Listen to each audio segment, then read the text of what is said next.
Sergeant at Arms, kindly ring the bell for 10 minutes.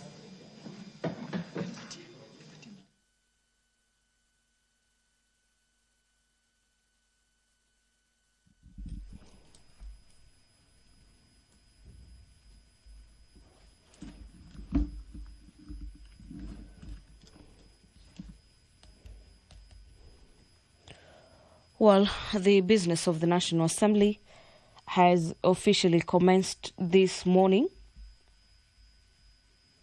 with the Deputy Speaker of the National Assembly presiding over the business this morning. But the House can not yet commence with the consideration of the business before it, as the House lacks the requisite quorum to commence business. And so we have the directive to have the Sergeant at Arms ring the quorum bell for 10 minutes for members of the National Assembly who are yet to make their way into the chambers this morning to do exactly that, for the House to raise the numbers to consider the business. Before I handed you over, I was just informing you that the House will be voting on the Finance Bill 2025, this being National Assembly Bills number 19 of the year 2025. It is a bill by the Finance Committee, and in the presentation during last evening business of the National Assembly, we had the chair of the Finance Committee, Honorable Kure Kimani, moving the bill for consideration that presided the debate at the National Assembly. And among the submissions he was making before members is that his committee has carefully considered the bill and proposed some measures to seal the loopholes, to enhance matters compliance and the reduction of cases where there is avoidance of payment of taxes. And remember, the Finance Bill 2025 is a bill that brings up the aspect of revenue-raising measures for the national government, that is through KRA, to raise funds for the budget of the country for the financial year 2025-2026, being a budget that doesn't propose introduction of new taxes, but rather the sealing of loopholes and ensuring that all Kenyans who are able or who are in a position to file taxes. In the bill by the Finance Committee, it is a bill that is seeking to have all Kenyans file taxes, whether they are positive or nil returns. And according to the Finance Committee, this will seal loopholes via which a section of business persons or Kenyans have been evading the payment of taxes. So that is a bill that is coming up for voting for the better part of this morning, being a business that had the House consider the procedural motion to exempt that it be considered as a normal day, or usually on Wednesday morning, we usually don't have any other agenda other than the business sponsored by individual members of the National Assembly. But a procedural motion will be moved this morning, and the House will be voting to consider the finance bill, among other agendas sponsored by the leader of the majority and the minority, as well as the committee.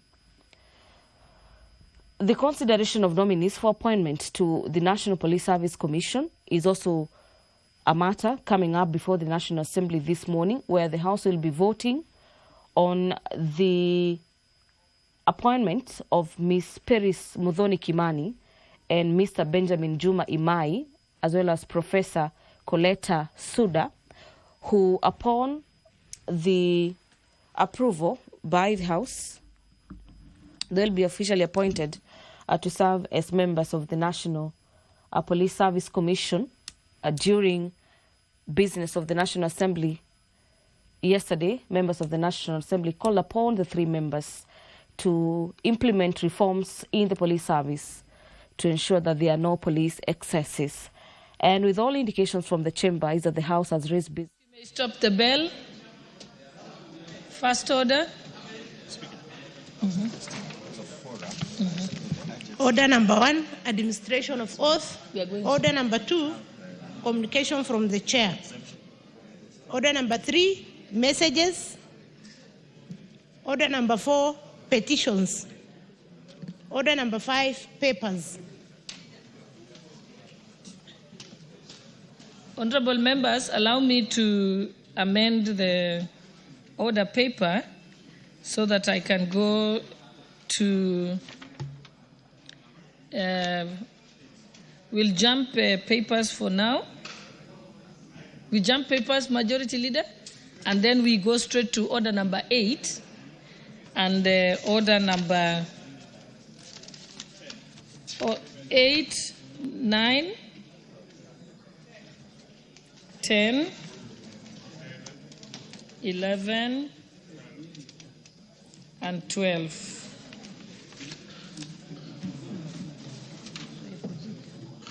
No, not 12. Not 12. We'll just go up to order number 11. Yes. Okay. You can read the orders. Did we say we skip papers first? Let's skip papers first. So we are starting with order number 8. So if you sit down, we'll come back to you. Okay. Order number 8, procedural motion, exemption of business from the provisions of Standing Order 43. Honorable members. Oh, yes. I thought I was putting the question. Okay. Thank you, Honorable Speaker. Honorable Speaker, thank you for that indulgence to allow us to change the order a little bit. Honorable Speaker, I beg to move that this House resolves to exempt the business appearing as order number 11, number 10, 11, and 12 in today's paper from the provisions of Standing Order 43, being a Wednesday morning, a day allocated for business not sponsored by the majority or minority party or business sponsored by a committee. Honorable Speaker, like you're aware, Wednesday mornings are meant for business by private members. But because of the urgency of the matters, Honorable Speaker, we want to ride on order, Standing Order 40, so that we can exempt, Honorable Speaker, and have the finance bill, and consideration of the nominees on appointment to the National Police Service and the County Public Finance Laws Bill, Honorable Speaker, that we consider them now, Honorable Speaker, so that we can beat the time frame as given in the Public Finance Act to ensure that we enact these laws within the framework of the budget timelines, Honorable Speaker. Therefore, Honorable Speaker, having said that, I want to urge members to support this procedural motion. It's a simple, straightforward procedural motion, and request the Honorable Papa Osoro, no, the Honorable Osoro, Silvanus Osoro, to actually second. I thank you, Honorable Speaker. Thank you very much, Honorable Speaker. Honorable Speaker, for clarity, my name is Osoro, not Papa Osoro, as the Honorable my Deputy Majority Leader has alluded to. But, Honorable Speaker, the purpose of seeking the exemption of business from the provision of Standing Order number 43, as the movers clearly stated, is to try and dispense of all, this business, the government business, and set aside the business that is meant for the private members. Honorable Speaker, looking at the calendar of this House, we are set to proceed for recess next week on 27th. And this House also received the Minister for, or the CS for Finance, who of course gave us the estimates sometimes last week. And it's important that even as we come to the closure of this financial year, getting now to the next financial year, that we push this business that is stated in order number 10, and that is the finance bill, and also the special motion that we discussed yesterday, and of course the county public finance laws, because we are getting into the new financial year. So, Honorable Speaker, with that, I beg to second. Honorable members, I propose the question that this House resolves to exempt the business appearing as orders number 10, 11, and 12 in today's order paper from the provisions of Standing Order number 43, being a Wednesday morning, a day allocated for business not sponsored by the majority or minority party or business sponsored by a committee.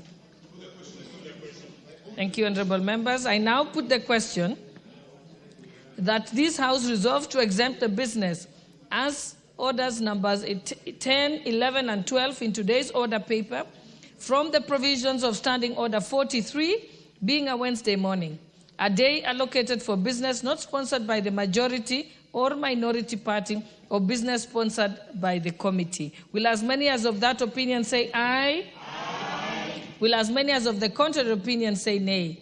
The ayes have it. Next order. Before the next order, allow me to recognize a school that is seated in the public gallery. The school is Logorate Comprehensive School from Samburu West Constituency, Samburu County. Next order. Order number 9, the Agriculture and Livestock Extension Service Bill, Senate Bill number 12 of 2022, second reading, question to be put.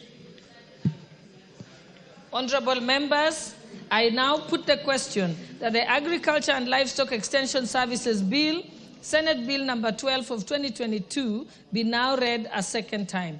Will as many as of that opinion say aye? Aye. Will as many as of the contrary opinion say nay? The ayes have it. A bill for an act of parliament to provide for agricultural and livestock extension services, establish the agricultural and extension services and for connected purposes.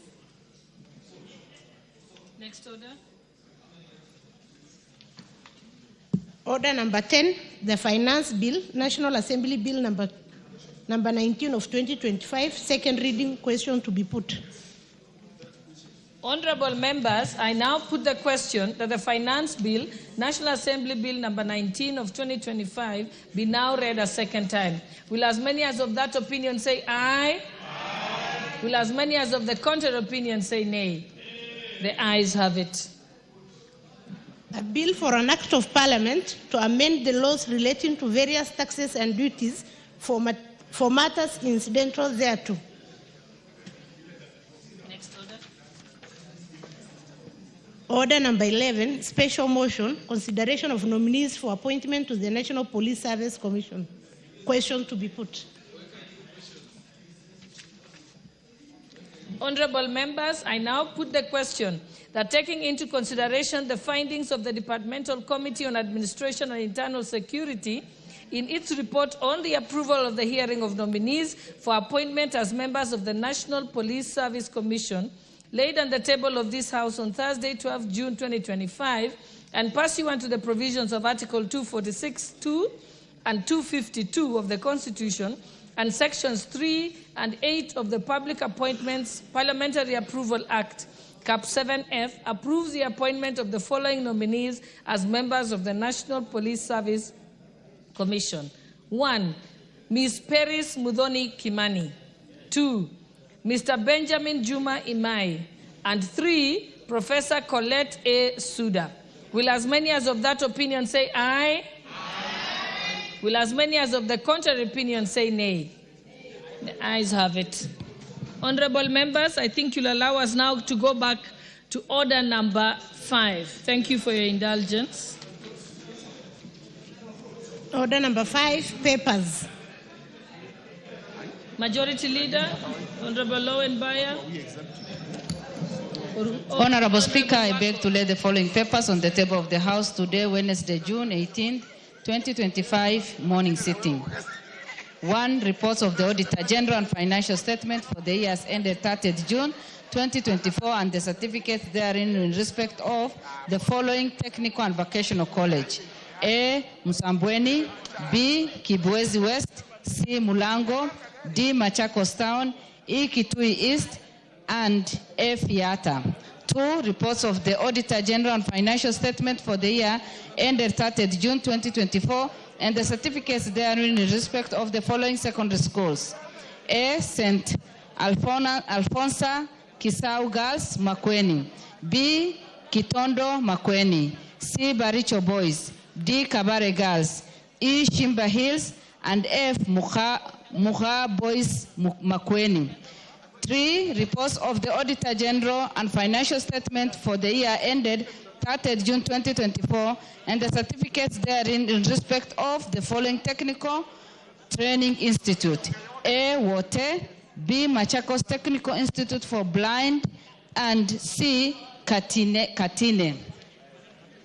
4. Reports of the Auditor General and financial statement for the year ended 30th June 2024 and the certificates therein in respect of A. Malindi Integrated Social Health Development Program Phase 2, MISHDP2, Coastal Development Authority. B. Horn Africa Groundwater for Resilience Project IDA, credit number 7082KE, project ID P174867, State Department for Water and Sanitation. C. Nambale Mjini Mayenje Water Project Grant / credit number 08W/Busia/97. D. Rwambura Irrigation Development Project number 1109118900, National Irrigation Authority. E. Multimedia University of Kenya. And F. Mamangina University College. 5. Reports of the Auditor General and financial statement for the year ended 30th June 2023 and the certificates therein in respect of A. Kenya Primary Education Equity in Learning Program, IDA grant number D991KE and credit number 7067KE and grants NOS TFC 306KE and TFC 307KE, State Department for Basic Education, and B. Hybrid Generation of Off-Grid Power System Credit number CKE 1066011, Kenya Power and Lighting Company PLC.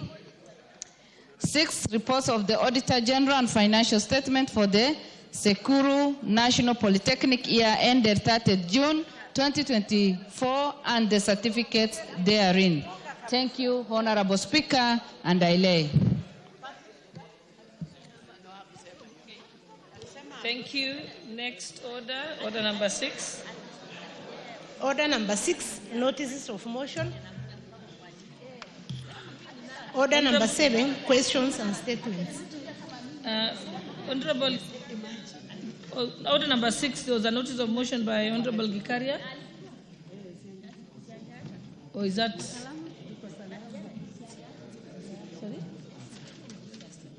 Mm-hmm. Oh, I'm told it's by Gonzi Rai.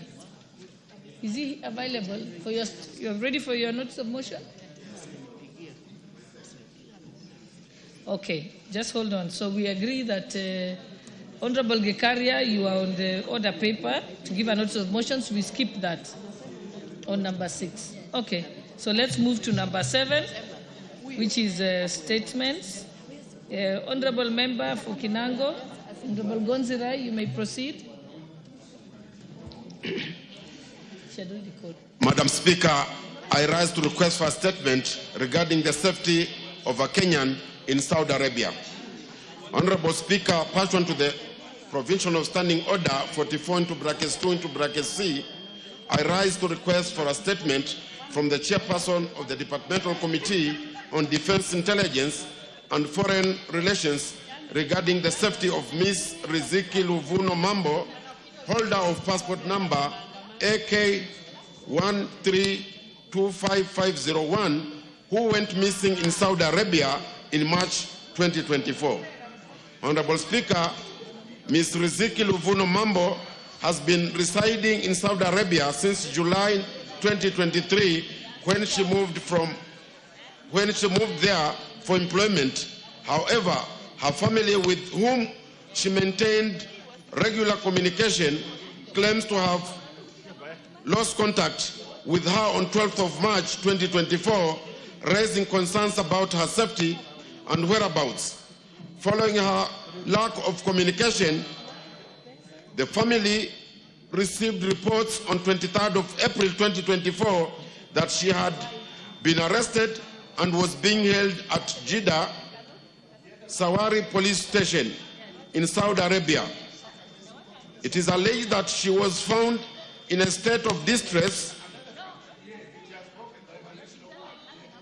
wandering the streets, and appeared to be suffering from mental health condition.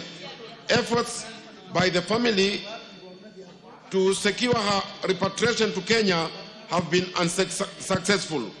Honorable Speaker, it is against this background that I request for a statement from the chairperson of the Departmental Committee on Defense, Intelligence and Foreign Affairs on the following. The circumstances surrounding the arrest of Ms. Riziki Luvuno Mambo by the Saudi Arabian police. 2, steps that the relevant government agencies have taken to ascertain the whereabouts and secure our expatriation, release from custody, expedition release from custody, and repatriate to Kenya for proper physical and mental care. And C, the measures that the government has taken to guarantee the safety of all Kenyans living and working abroad to ensure that they receive timely government assistance as cases of distress. I thank you, Honorable Speaker. Chairperson, Defense and Foreign Relations. Is there a member of that committee in the House to give an undertaking on behalf of the committee? Okay, Majority Leader, can you give the undertaking on their behalf? We here the Vice Chair is here. Yeah. The Honorable Captain Major Bashir is here. He can do an undertaking. Give him the mic.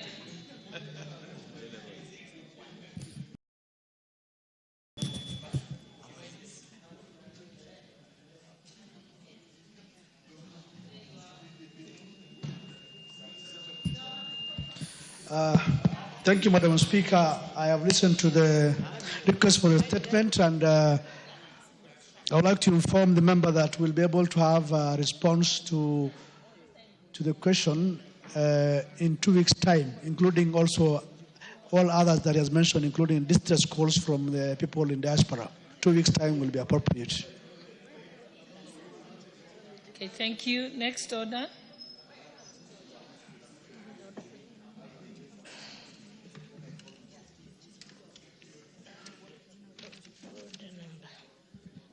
Order number 12, the County Public Finance Laws Amendment Bill, Senate Bill number 39 of 2023, second reading. Mover.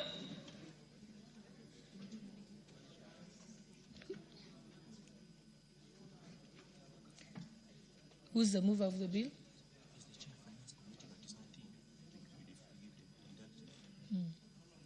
Okay, this bill, the mover is the chairperson of the Finance Committee, but he doesn't seem to be here, and I don't think there's any member of the Finance Committee. I'm told they were having a meeting. So I think we can skip order number 12, stand it down and bring it back at a later time today. So let's move to order number 13. Order number 13.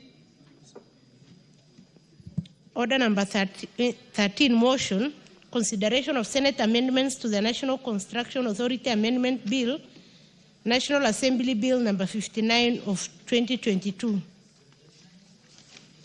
The mover of this bill, is that the chairperson, Transport and Infrastructure? Majority Leader, who's the Thank you, Honorable Speaker. Oh, it's Honorable Gikaria. Yes. Okay, proceed. Thank you, Honorable Speaker. I beg to move that the Senate amendment to the National Construction Authority Amendment Bill, National Assembly Bill number 59 of 2022, be now be now considered. Honorable Speaker, I had brought this to effectively operationalize the 30% under the procurement for the special groups, that is the women, youth, and people with disability. And Honorable Speaker, in that amendment, I had proposed that we exempt class 8, 7, and 6, but we had agreed with the committee that we only exempt class 8 only. But when we went to the Senate has since rejected our proposal of 8 and returned it to where I had proposed to 6, 7, and 8. But, Honorable Speaker, I want to agree with the committee that we just exempt only class 8 and just up to class 8 and nothing more, and that is only for startup, so that we can be able to help our youth, women, and people with disability to be able to venture into business, to give an opportunity for us. So in my view, I would want to agree with the committee and reject the Senate proposal. And I ask Honorable Ruto to second.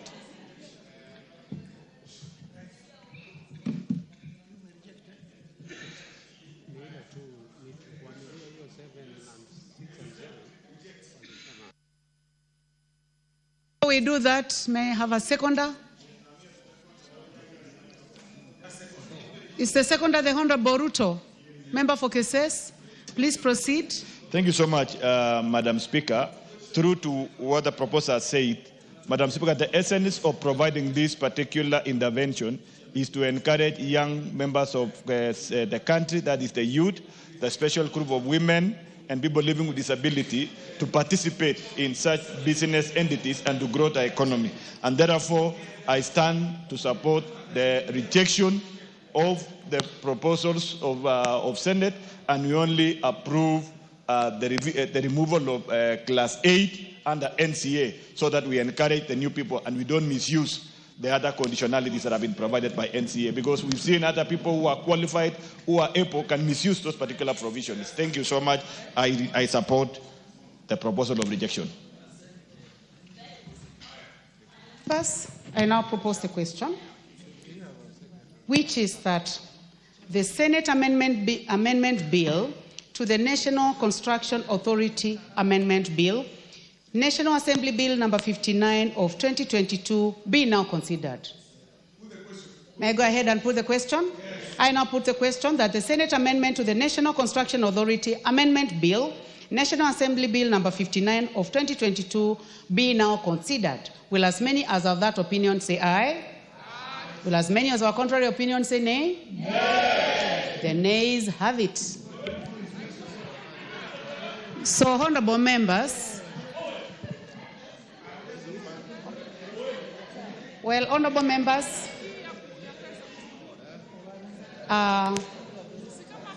the fact that the nays have it means that in order number 14, the Committee of the Whole House will not consider the consideration to the Senate amendment to the National Construction Authority Bill, National Assembly Bill number 59 of 2022.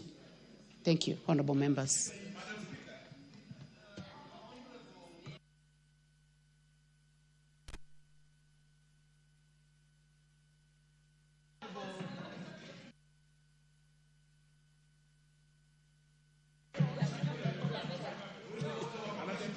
Honorable Speaker, there is a growing trend in this House, Honorable Speaker, that if really not an attempt, it will mess the integrity of this House.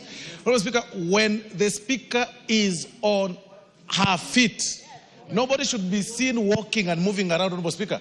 The Honorable Wamboka, Honorable Speaker, is out of order. He's been walking around picking water, Honorable Speaker, or something.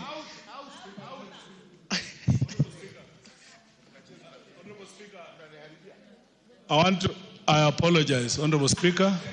I'm sincerely sorry, and that will not happen again. Honorable members, let us proceed. I did not notice that the Honorable Amboka was moving around, but Honorable, if that happened, let it not happen any other time. Next order.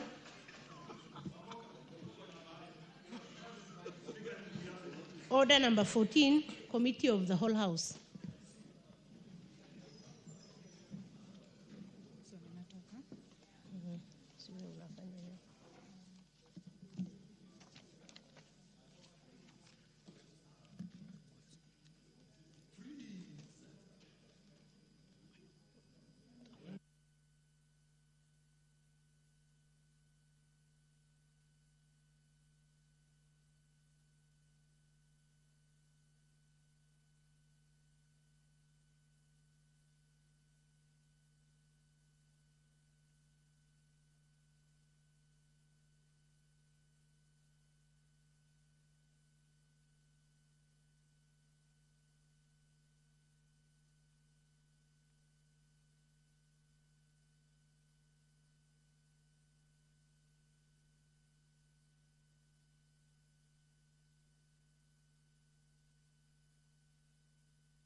Honorable members, I would like to call the meeting to order. We are in the Committee of the Whole House, and we are considering the Wildlife Conservation and Management Amendment Bill, National Assembly Bill number 23. Clause 2. I propose a question that Clause 2 be part of the bill. There be no amendment. I put the question that Clause 2 be part of the bill. Will as many as of that opinion say aye? Aye. Will as many of our contrary opinion say nay? The ayes have it. Title. The Honorable Rueda, I can see you are in the house. Please get settled. The member for Lamu, please settle down. The honorable members, please take your seats.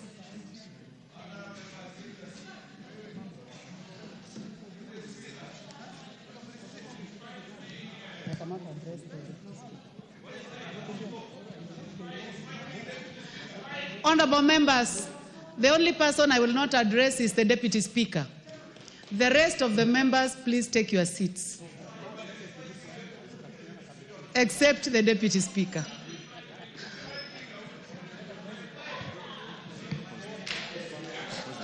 I propose the question that the title be the title of the bill. There be no amendment. I now put the question that the title be the title of the bill. Will as many as of that opinion say aye? Will as many as of contrary opinion say nay? The ayes have it. Clause 1. I propose the question that Clause 1 be part of the bill. There be no amendment. I now put the question that Clause 1 be part of the bill. Will as many as of that opinion say aye? Will as many as of a contrary opinion say nay? The ayes have it. Mover.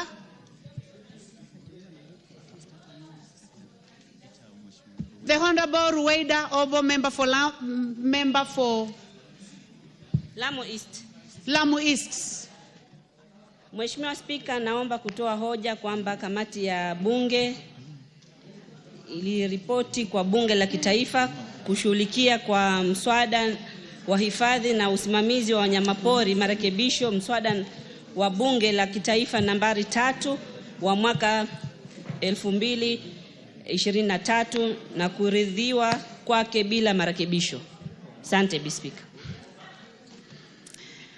Asante sana Mheshimiwa Rueda. Honorable members, I now put the question, which is that the committee do report to the House its consideration of the Wildlife Conservation and Management Amendment Bill, National Assembly Bill number 3 of 2023, and its consideration without amendments. Will as many as of that opinion say aye? Will as many as of a contrary opinion say nay? The ayes have it.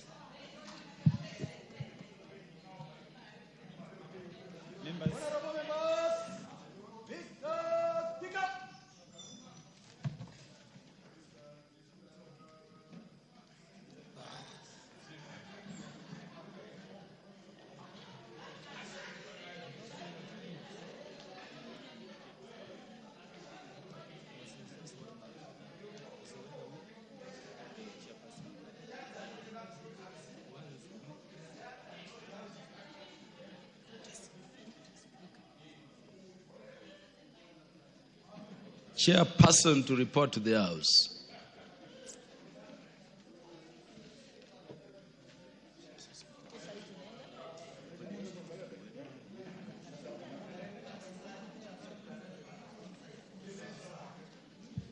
Thank you, Honorable. Honorable Speaker, I beg to report to the Committee of... Honorable Speaker, I beg to report that the Committee of the Whole House has considered the Wildlife Conservation and Management Amendment Bill, National Assembly Bill number 3 of 2023, and its approval without amendments. The mover to move agreement with the report.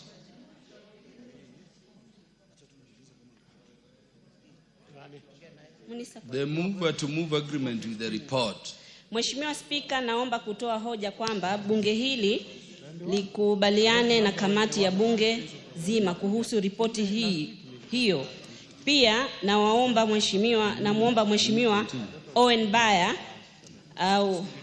aunge kuafiki hoja ya kukubaliwa kwa ripoti ya kamati ya bunge zima. Asante Bwana Spika. Honorable Owen Baya. Thank you, Honorable Speaker. Honorable Speaker, just a minute. Asante Mheshimiwa Speaker kwa kunipatia nafasi kuunga hoja ya makubaliano na bunge kuhusu mswada huu. Na niseme hivi kwamba huu mswada ni mswada muhimu sana. Na nataka kumpongeza Mheshimiwa Roida kwa kujali watu wake wa Lamu na watu wa Pwani, kwamba hawa wanyama ambao leo tunawaweka katika ratiba ya wale ambao wakiumiza watu watalipwa ni viumbe ambavyo viko katika bahari. Na hivi viumbe Bwana Spika huwa vinaumiza watu wa Lamu sana, manake watu wa Lamu wengi wao wanapata chakula chao cha kila siku kupitia ile bahari ya Hindi. Na kwa sababu hiyo basi Mheshimiwa Roida, nataka niseme kwamba umefanya jambo zuri sana. Watu wa Lamu na watu wa Pwani watakukumbuka maisha yao yote kwa hii kazi nzuri umewafanyia, ili hata hao wapate fidia, wafidiwe wakipata hasara ndani ya bahari.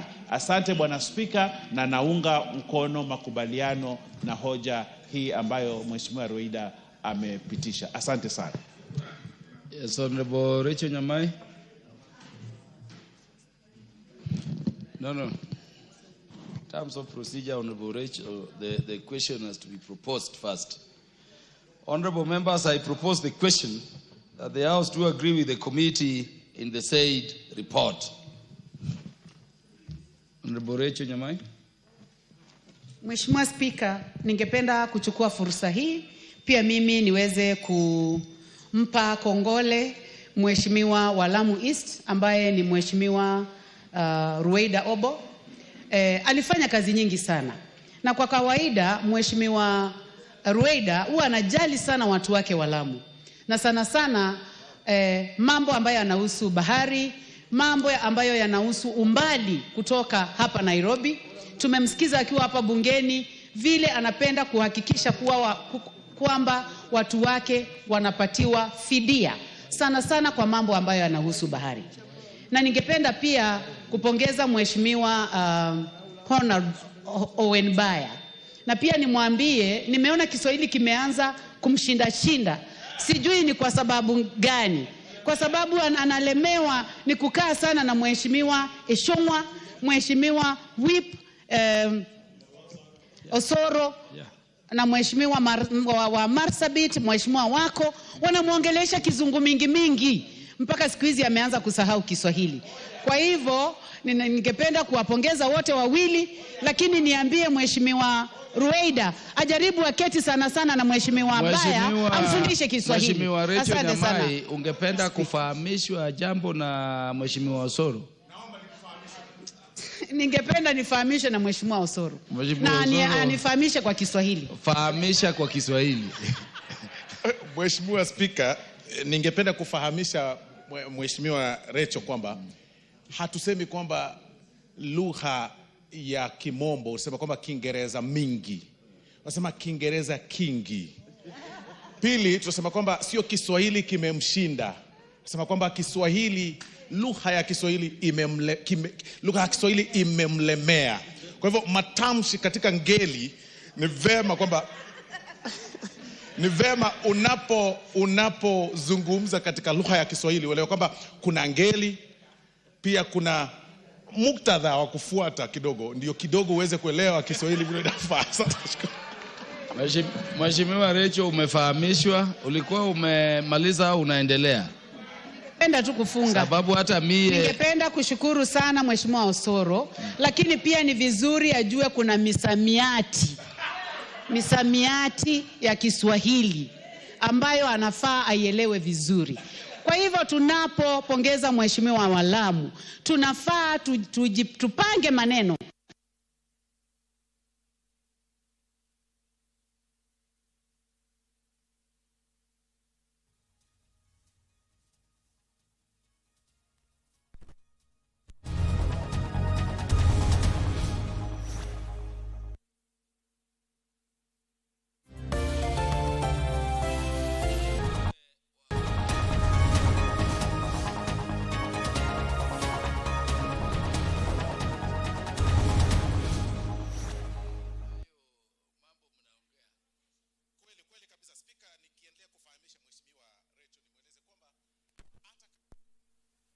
Na pia unasahihi mtu, kisha baadaye kama haupendi kusikiza ama kidogo uko na maoni tofauti kwa yale ambayo amesema, unakanusha. Kwa hivyo kwa mfano unaposema kwamba mama alinikimbiza katika lugha ya Kiswahili, wengine usema kwamba mama hakunikimbiza, lakini hicho sio Kiswahili sanifu. Unapokanusha usema kwamba mama alinikimbiza. Kwa hivyo ukijibu unasema asante Mheshimiwa Spika. Ya, yule ni Mheshimiwa Sietenei au Mheshimiwa yupi? Mheshimiwa Watarbo, ungependa pia kunena kwa lugha ya Kiswahili? Asante sana Mheshimiwa Spika. Nataka kufahamisha Bwana Osoro, Mheshimiwa Osoro, ya kwamba ameongea Kiswahili mufti sanifu, sio Kiswahili mufti. Aweze kuongea kwa Kiswahili mufti ndio tujue anaweza kuporomosha Kiswahili vyema. Asante Bwana Spika. Bwana Osoro ameongea ile Kiswahili tunasemanga imebuniwa upande wa Nyanza. Ako na tabrija kuu ukimlinganisha na mie Speaker. Allow me now to... You want to contribute? Okay. Bwana Gikaria, utatamka pia? Asante Mheshimiwa Spika. Kwa kweli ni shukuru Mheshimiwa Ruaida Mohamed kwa hoja hili ambapo alileta hapa katika bungeni ya kuweza kuwajali watu ya sehemu ya upande wa Mombasa mahali kuna bahari na pengine watu wanapoteza ama wanapata injuries kutokana na wanyama wale wako ndani, majeruhi kwa ile vitu inapatikana. Niseme kwa kweli ni kitu cha muhimu kuangalia, kwa sababu kuna wakati mimi nilijaribu kuleta mswada kule kwangu, watu wengi kwangu wanapata madhara ama wanajeruhiwa mpaka maafa inatokana kutokana na nyani, na nilijaribu kuweka nyani wawekwe kama wanyama wa porini ambaye kutapatikana compensation, lakini haikuwezekana. Lakini fidia. Asante Bwana Osoro. So niseme tu kwa kweli nimshukuru sana Mheshimiwa Ruaida kwa hiyo nafasi, na pengine hata sisi in future kwa sababu kwa siku zijazo tuangaliliwe kwa sababu ya hawa wanyama ambaye ni nyani ambaye wanalete madhara sana katika miji mikuu mahali kuna poli, especially kama kule kwangu kuna hiyo National Park ya Nakuru ambaye watu wengi wanaathirika kwa sababu ya huyu mnyama anaitwa nyani. Kwa hivyo niseme once again kwa mara nyingine Mheshimiwa Ruaida, pongezi sana kwa msaada huu ambao umeleta. Asante.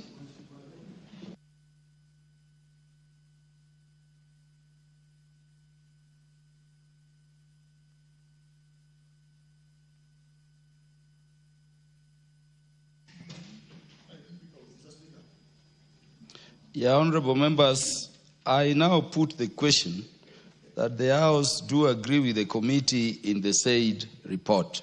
Will as many as are of that opinion say aye? Will as many as are of the contrary opinion say nay? The ayes have it. Mover of the bill to move.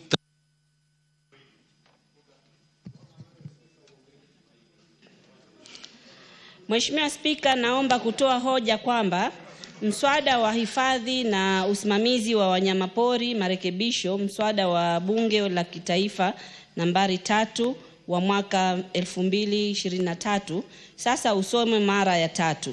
Pia naomba Mheshimiwa Owen Baya kuafiki hoja hii.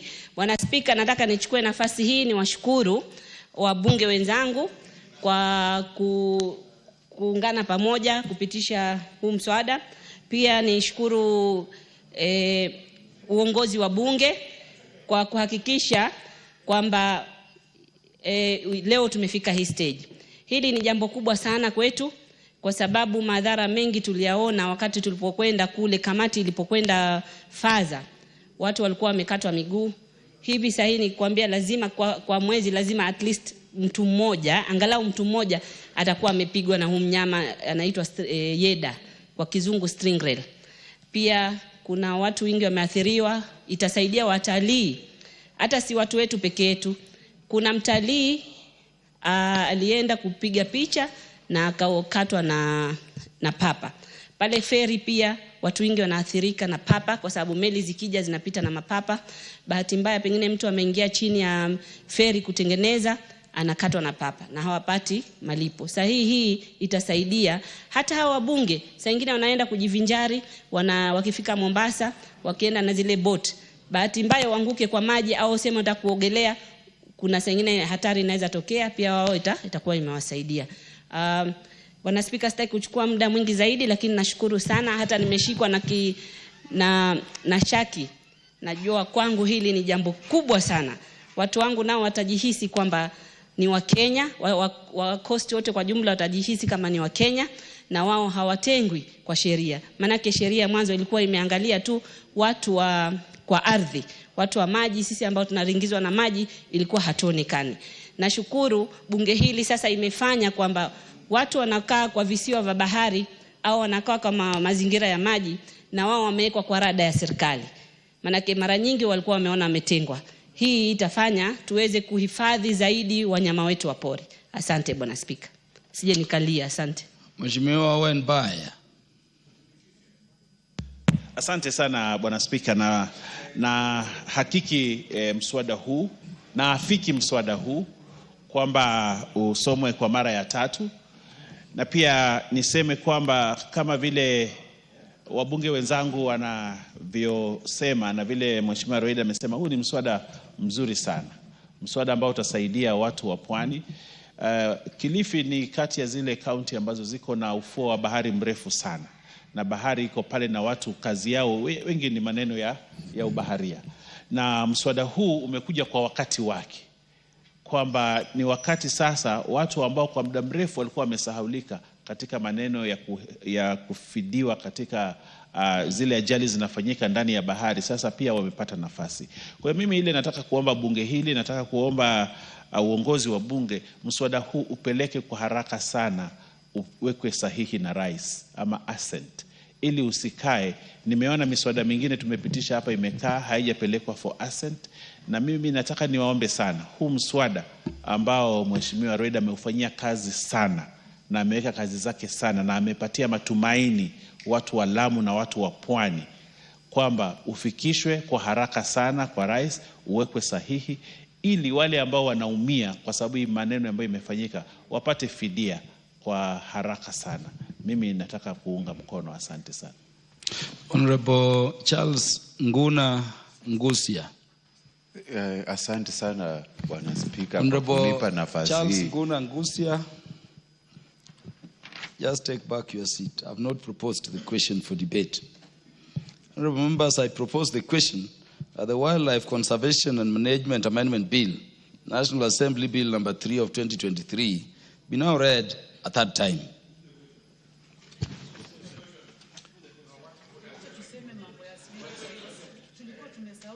Yeah, so now you can contribute, Honorable Charles Nguna Ngusia.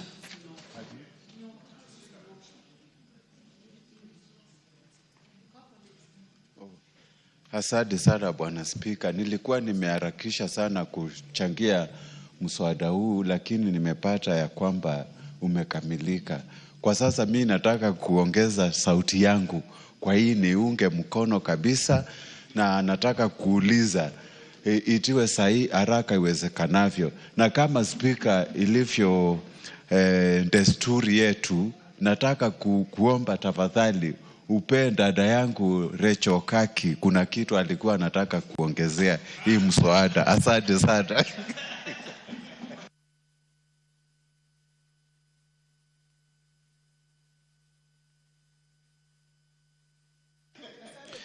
Honorable Charles Nguna Ngusia, I have not seen any request from Honorable Rachel Nyamai to either contribute or to inform you. Honorable Rachel Nyamai, you wanted to contribute? Yes, Honorable Speaker. Because I want to put the question. Yes, I would like to thank you very much for your indulgence. This is a very important bill, and the proposal that has been, the bill that has just passed, Honorable Speaker, is extremely important. I am aware that the committee has been looking on to amend the same act. I know that it will take time, because after being ascended to it, it needs to take about 6 months.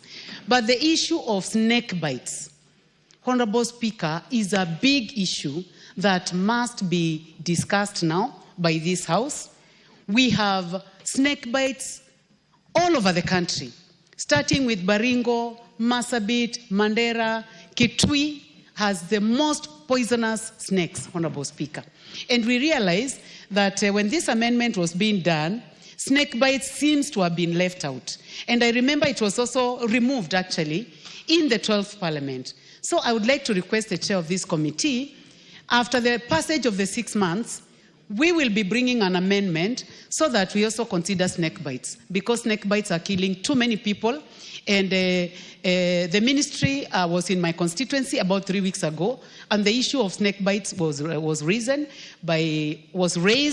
by my constituents, and so many people are calling for inclusion of snake bites in the compensation as part of the compensation we are discussing today. Thank you very much, Honorable Speaker, for your indulgence. I support. Yeah, Honorable Rachel, you raise a very important issue. My own grandmother, I never saw my paternal grandmother. He died of a snake bite. And so don't wait for 6 months. You can join the committee in pursuing that endeavor. Honorable members, because of other businesses, let me put the question. I have confirmed that we have the requisite quorum in the House for purposes of making a decision. I therefore put the question, which is that the Wildlife Conservation and Management Amendment Bill, National Assembly Bill number 3 of 2023, be now read a third time. As many as are of that opinion say aye. As many as are of a contrary opinion say nay. The ayes have it. A bill for an act of parliament to amend the Wildlife Conservation and Management Act 2013.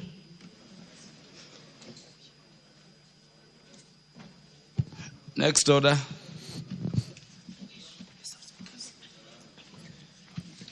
Order number 15, motion, exemption of major roads, expansion of major roads in the country to dual carriages, resumption of debate.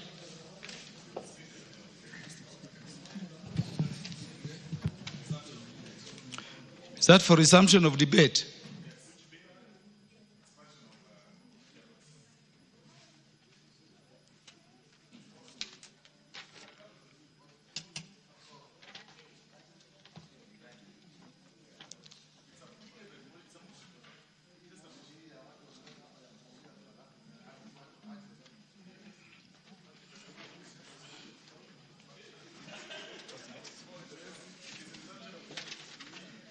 Is it for resumption of debate? But it had been moved. Honorable Soro,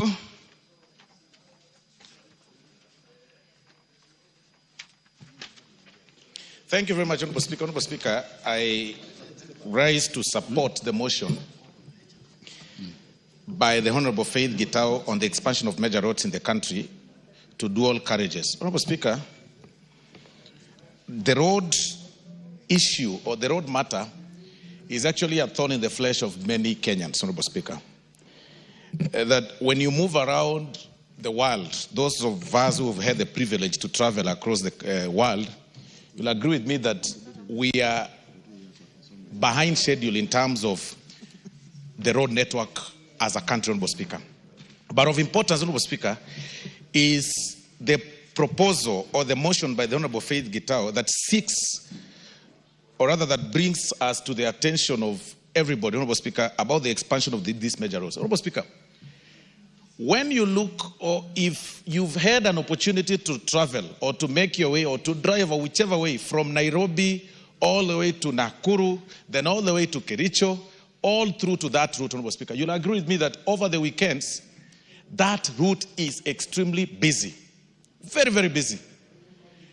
Because unlike the traditional holiday places that have been said before, like Mombasa and, the South Coast, the North Coast and all those places, other Kenyans opt, Honorable Speaker, to drive from Nairobi to Naivasha for what nowadays they call staycation or something, or just a little bit of some holiday, because that is another area that has become a common holiday destination, Honorable Speaker, especially for those who are not able to raise enough money, Honorable Speaker, and even not even enough money. There are very, very good hotels, Honorable Speaker, nowadays in Nakuru, Naivasha area, Honorable Speaker, that people go for holidays, Honorable Speaker. But unfortunately, there is a challenge.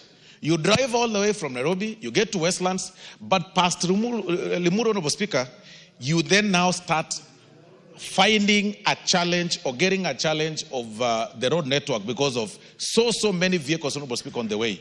Because there are so many vehicles on the way in that route. If there is something that we need to think of as a country, is expanding such highways, Honorable Speaker. The roads that go all the way to Malava, the roads that pass through, you go, Honorable Speaker, from Sotik to Kaplong. It's like a road, Honorable Speaker, that was made when the population was hardly, 2 million people in this country or 3 million people in this country.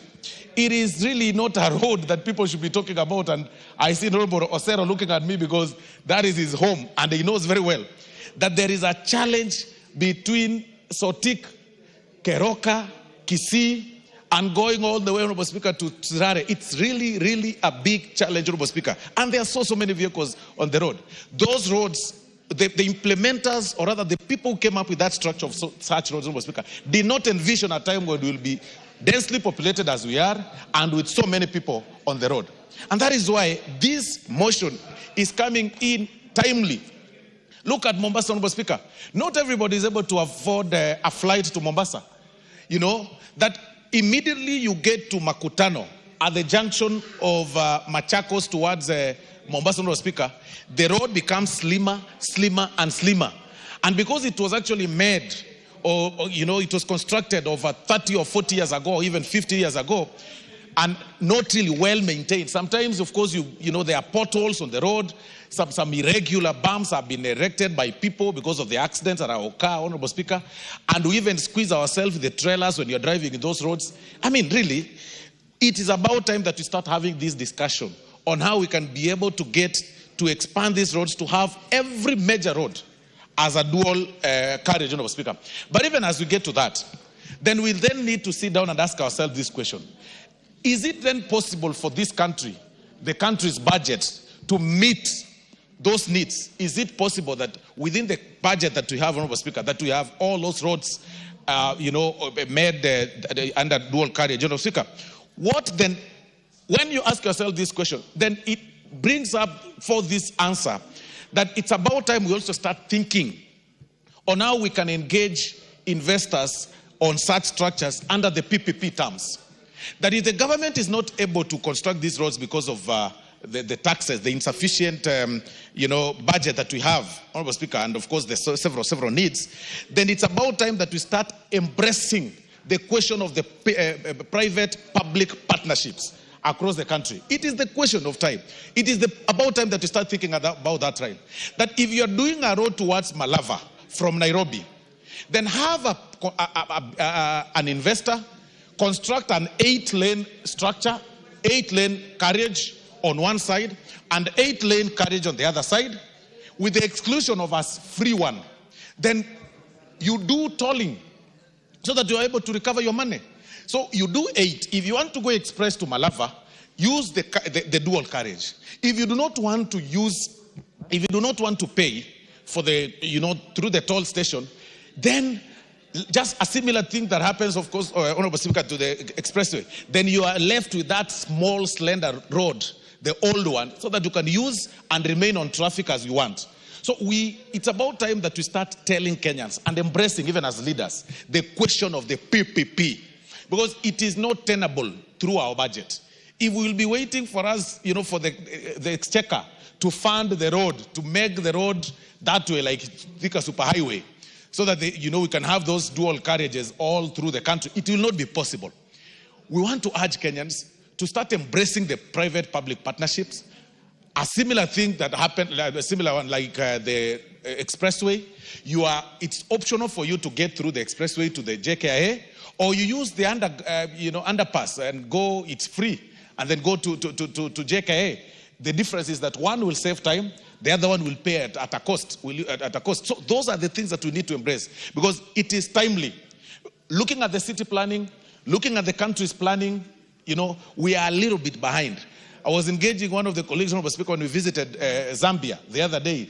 You will notice, Honorable Speaker, that in Lusaka, even the city planning itself has envisioned a time where the country will have a population of 50 million or 60 million, because currently Zambia, although it's double in our size, Honorable Speaker, in terms of the landmass, their population is barely 20 million people.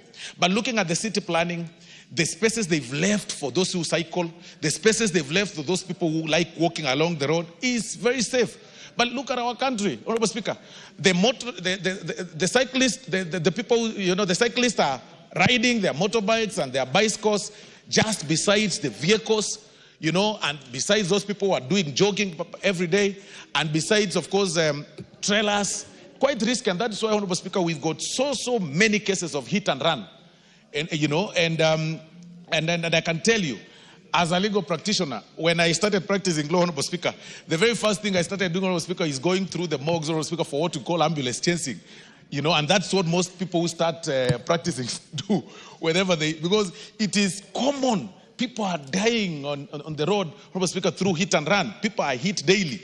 And because of the nature of our laws, nowadays when you get a person hit by the roadside, Honorable Speaker, you can hardly stop and pick him, because when you take, even if he's, has some little pass left for him to be saved, you will fear, because when you take them to the hospital, you are asked, okay, so are you the one that hit this person? And the police will be after you. And that is why we are turning to be a country of each person for himself and God for us all. It's quite unfortunate.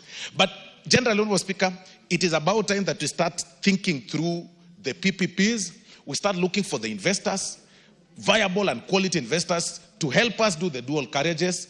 They toll to recover their money, but still we leave that slender one, we leave that road, that particular one, to be free of charge, so that you have an option to either toll, use through the toll station and pay, or pass through the normal one. So with that, Honorable Speaker, and this one should actually go deep into the villages, so that it can actually open up the economic channels of this country.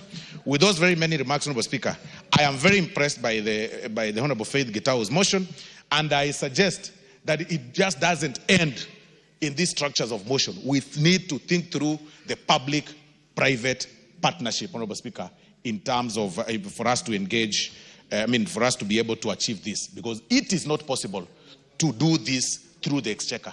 I beg to support, Honorable Speaker, and I thank you very much.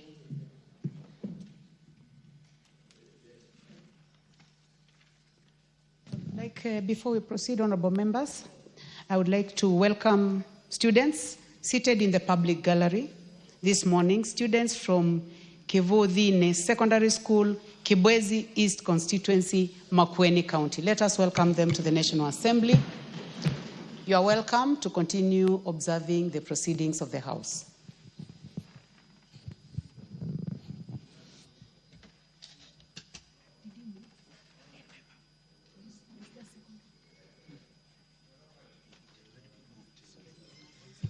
The Honorable Ekomas Mutuse, you may proceed, and I would like to request you, I've given you a chance there so that you may also welcome the students from Kibwezi.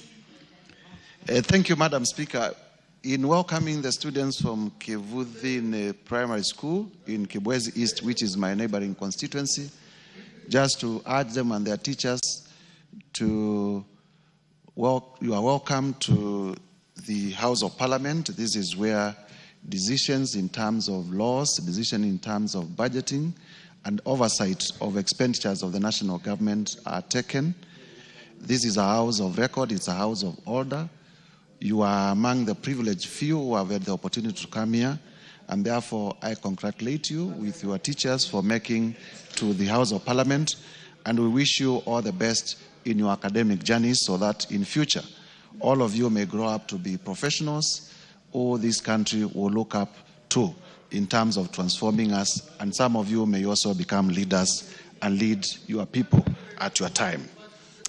Having said that, Madam Speaker, and I say that on behalf of the Honorable Jess Kambalu because that is our constituency.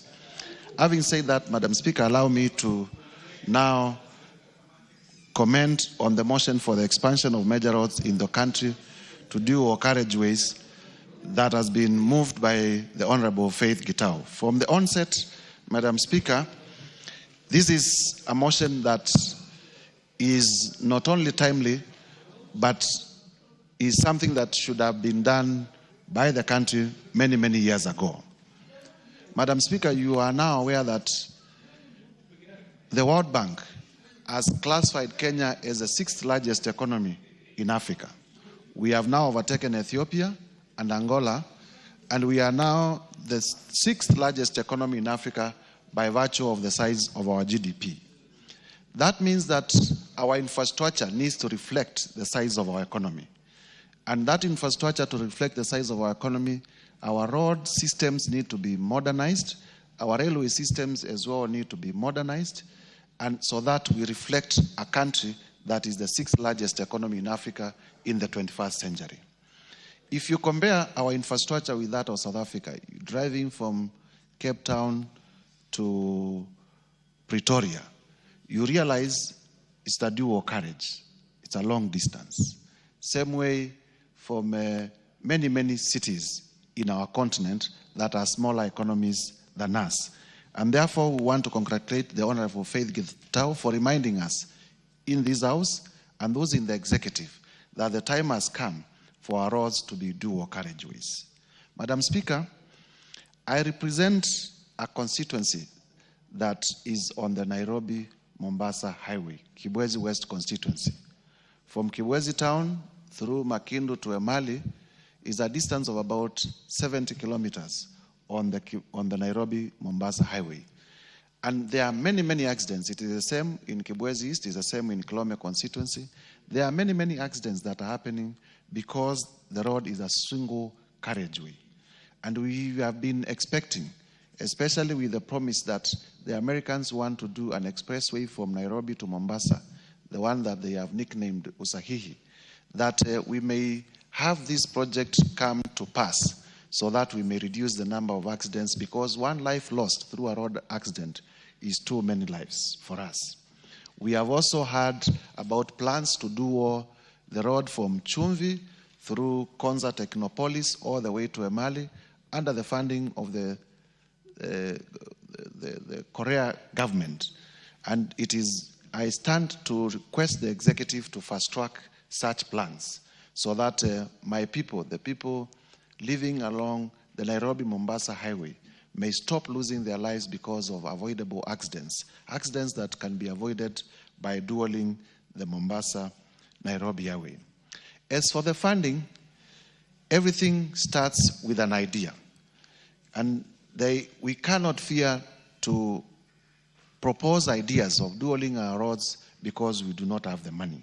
And therefore, I want, as I support this motion, to urge the State Department for Roads to come up with a plan on how we can dual our roads and to engage Parliament so that we may pass the necessary policy and legislative framework to facilitate the dualing of all the roads in the Republic of Kenya so that we may reflect the economy that we are, that we may become attractive even to foreign investment and attract more people to come to our country, because a road network, attractive road network also is important in terms of the image of our country that we give to the people who visit our country. Having said that, Madam Speaker, I beg to support and urge that it doesn't end at mere debate, that the Committee on Implementation will pick it up so that we may have a concrete plan with clear timelines on how this will be achieved. I thank you, Madam Speaker, for the opportunity. Thank you very much, Honorable Mutuse. The Honorable Naomi Wako, member for Marsabit. Thank you very much, Honorable Speaker, for allowing me to add my contribution to this very important motion brought by Honorable Faith Gitau, one of our very diligent commissioner and a member of Parliament. Honorable Speaker, as I stand, I want to confirm that I support this motion because it touches on one of the most important things that we depend on as a country. Honorable Speaker, the proposal that this House resolves that the government, through the Ministry of Roads and Transport, undertakes an expansion program of national trunk roads with the view of upgrading all classes A, B, and C roads in the country from two-way lanes to dual carriageway, one-way roads with the necessary infrastructure that include footbridges, safe crossing zones at regular intervals. Honorable Speaker, I fully support this because we know very well as a country, so many innocent lives have been lost. We've lost many people. We've lost even tourists who have been in our country due to road carnage. We've lost our young people, students, going for school trips or maybe going to their schools because of road carnage. And by expanding our road, we are sure that the accidents that keep happening in our country and on the roads will be reduced. Honorable Speaker, even as we propose this, some disciplines must be observed of time and how the drivers, should conduct themselves, and having the driving license and doing all the due diligence will help us and add a lot of value to the suggestion that we are making. And again, Honorable Speaker, expanding our roads will be profitable to our country. Our economy will grow because we know very well that many of our neighboring countries depend on us. And by expanding our roads, then we know that we will be able to grow our economy and we'll be able even to be of use to our neighbors, because Kenya, as it is today, we are at the front line and leading from there. We wouldn't want, to cause chaos and also other people to be in our country and have accidents. Honorable Speaker, we also know very well that road transport is still the preferred mode of travel and transport for many Kenyans, simply because it is affordable. And many of us prefer it because we know that when you're on the road, you are safe enough, unless maybe something that you are not aware happens. You know that you will be able to reach your destination safely. But again, if we are not able to manage and to control well, we will continue losing a lot of people. Honorable Speaker, we know that even for the service delivery, we depend on our roads for the service delivery. And these days we have our motorbike, the borders, who support us. And what the motion is supporting is going to help us a lot, because with what she's saying, safe crossing zones at regular intervals, proper drainage system, and other requisite infrastructure for their optimal operation. Even our border people will have their own path to to be riding on, and that will be safe, because right now we are mingling and everybody is trying to compete for space on our roads, which is not safe. And again, we are not saving time. So that we can save time, we can also be effective, we can also be able to achieve many things as we consider doing different things, then we will be able to manage very well. Honorable Speaker, again, it is the suitable way of or suitable means of transport when it comes to short distance, because you cannot fly, you cannot jump over, you have to have proper way of driving and just getting to your destination on time. And this is the only way we can be able to achieve all our goals. It is my prayer that we will be able to do this, so that in our country, we already have a lot of challenges. We have many people, blaming the government for doing different things. We have Kenyans crying because of poor economy. We have challenges because businesses are not doing well.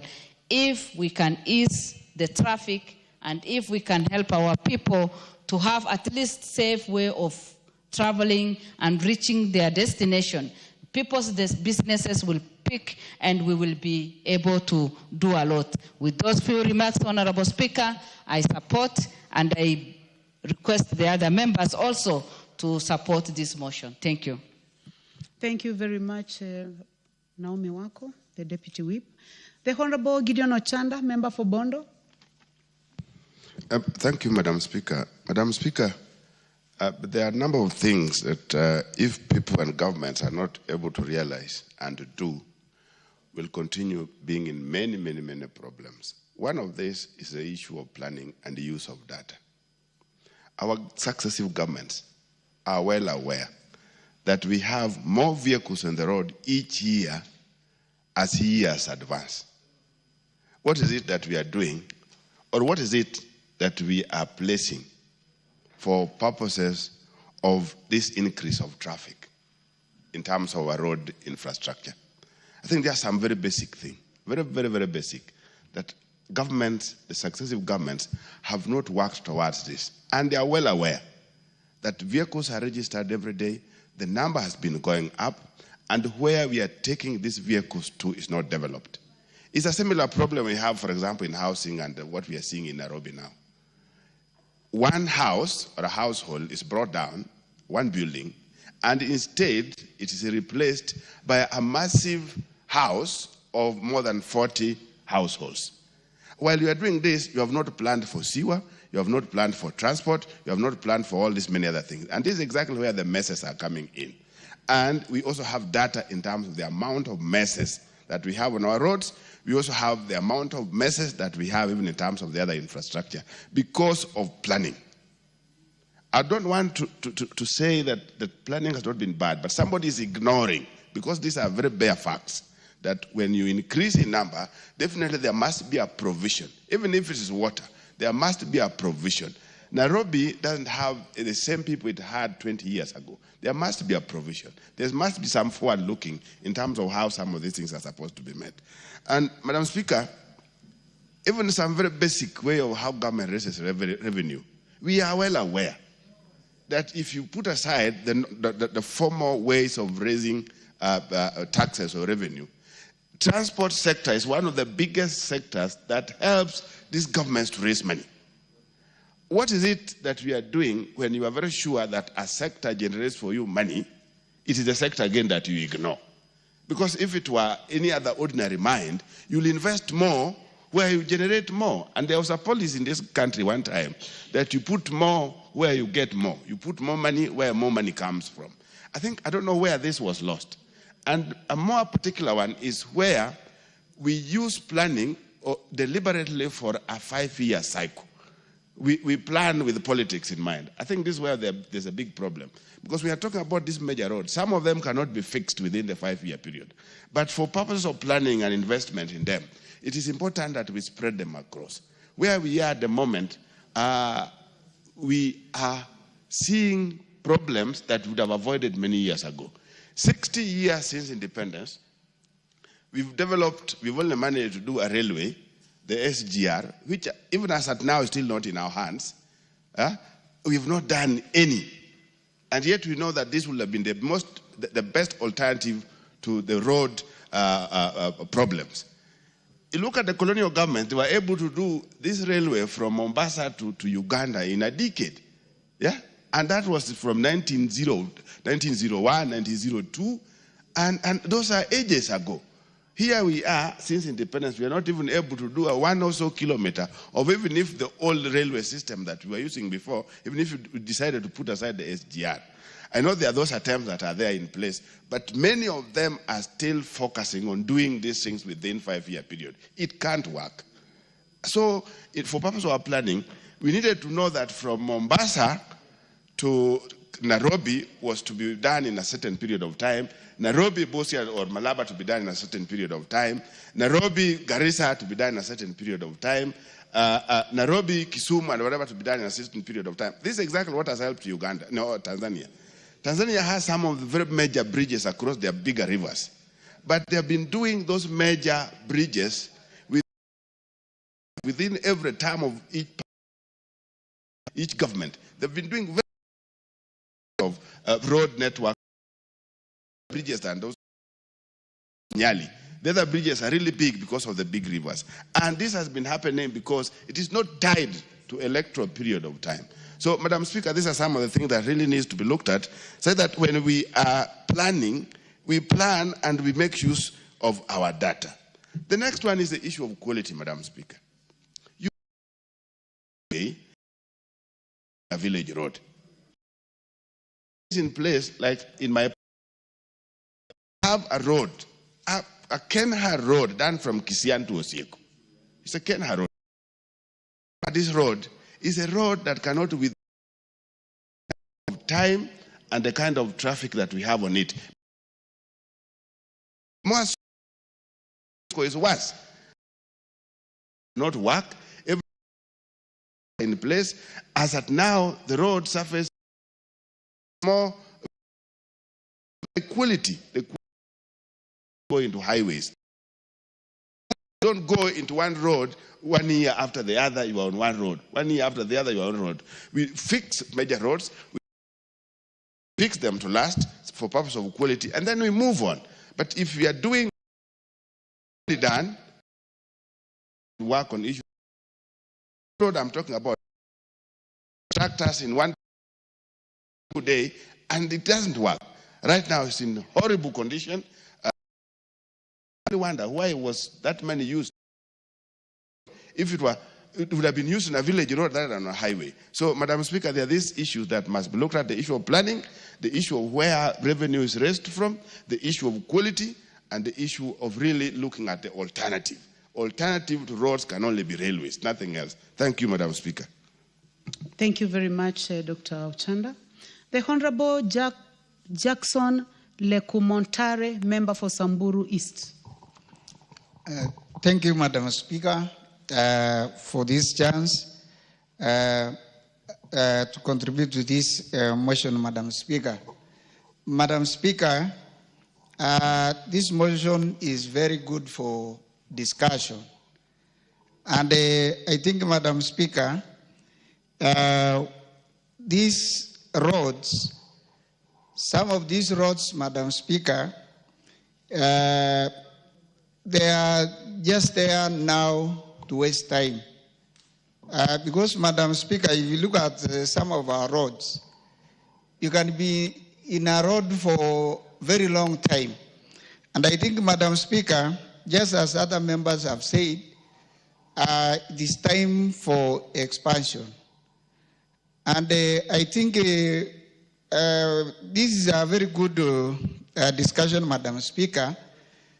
And as we discuss, it's very important, Madam Speaker, to be known that some parts of this country, there are no roads, even that single line. And we are discussing about expanding the roads. But other parts of this country, Madam Speaker, like where I represent, Samburu East, there are no roads, Madam Speaker. And I think equity is very important to every part of this country. You find that, Madam Speaker, the road may be serving a population. It is not there. Some services become a problem. And if at all we then advisable, and it is even for those who implement to consider every part of this country. Madam Speaker, should have at least a term. But I think some parts, even children are going after independent. And it is very important, Madam Speaker, about expanding the existing roads. The time for this is also an issue. Passing through that road. And since I came to this parliament, second term, the contractor, even when I was a teacher, I used to pass there, Madam Speaker, and the site throughout the road be completed. And people are not serious even to do. Because for just trying to expand the road, it is not moving. It is discussed a good thing to bring this motion, and I think important. It should be implemented. We lack country. I agree, Madam Speaker, because it are not looking at the whole country in some part, while at the other part, no funds. That is the usual song people are singing every now and then. And I think it is now the high time the government should be able to look at every part and consider it. If the budget is small, then it should be small for everybody. But you can find other places getting a lot of money, but others, no roads throughout. And we are in the same country.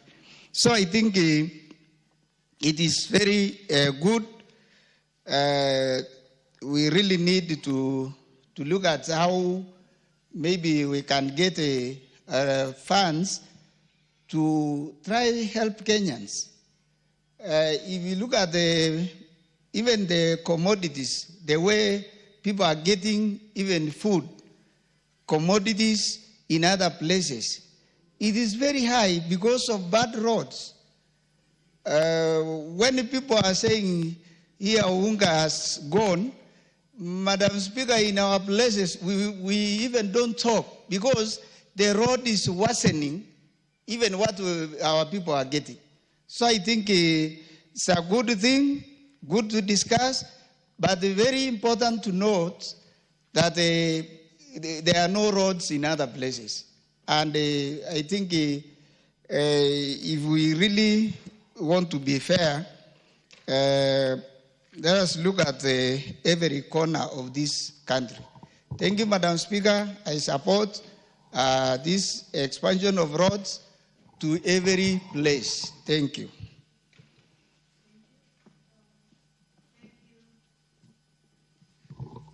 Thank you, Member for Samburu East. The Honorable Wilberforce Oundo, Member for Funyula. Thank you, Honorable Speaker. And Honorable Professor, you have only 4 minutes. The time for this motion is coming to an Okay, thank end. you, Honorable Speaker. Let me also join my colleagues in supporting the motion by Honorable Faith Gitau on expansion of major roads in the country to dual carriageways. Honorable Speaker, transportation is the key to industrialization, is the key to improving the economy, and its importance cannot be gainsaid. Honorable Speaker, many of our so-called trunk roads, the international roads connect various regions and towns in this country, cannot really be constituted or be considered to be true roads in the true sense in what we see in the other countries. Honorable Speaker, it's such a shame that the road from Kisumu all the way to the border at Busia is literally a track. It cannot be called a road. Yet we pride ourselves that's the road to Great Lake region, to the entire all parts of the East and Central Africa. Honorable Speaker, the same applies to large chunks of the road between Eldoret and Malaba. It's therefore important that, as Honorable Faith has stated, that this country, the planners, all those who are involved, should move with speed and through other means, find ways and means of ensuring that these roads are dual. Honorable Speaker, if you travel many parts of this world, even small countries in Africa, all their major trunk roads are truly dual roads so that they move traffic, move goods fairly fast to where they are supposed to be. But Honorable Speaker, as we concentrate on the roads, allow me also to join Dr. Chanda. In many other parts of the country, actual road supplements transport. We have an untapped opportunity for purposes of railway. We could have moved much more goods, much more passengers, faster, safer, if we had continuously invested in the railway network. The last railway to be built was during the colonial time. The next has been during President Uhuru's time. Surely, honestly speaking, if we could find a way, I had an opportunity to travel in South Korea, a distance of almost 1,000 kilometers with a speed train. You cover much less a period of time, and you move much more many people compared to road transport. But unfortunately, for Madam Faith, this is just a mere motion. Implementing or putting into practice motions in this country, if we have such a bad history, we might just end up being a chat show here without much impact or effort. With those few remarks, so that I save time, I support. Thank you very much. Honorable members, the balance of time, 48 minutes, has expired.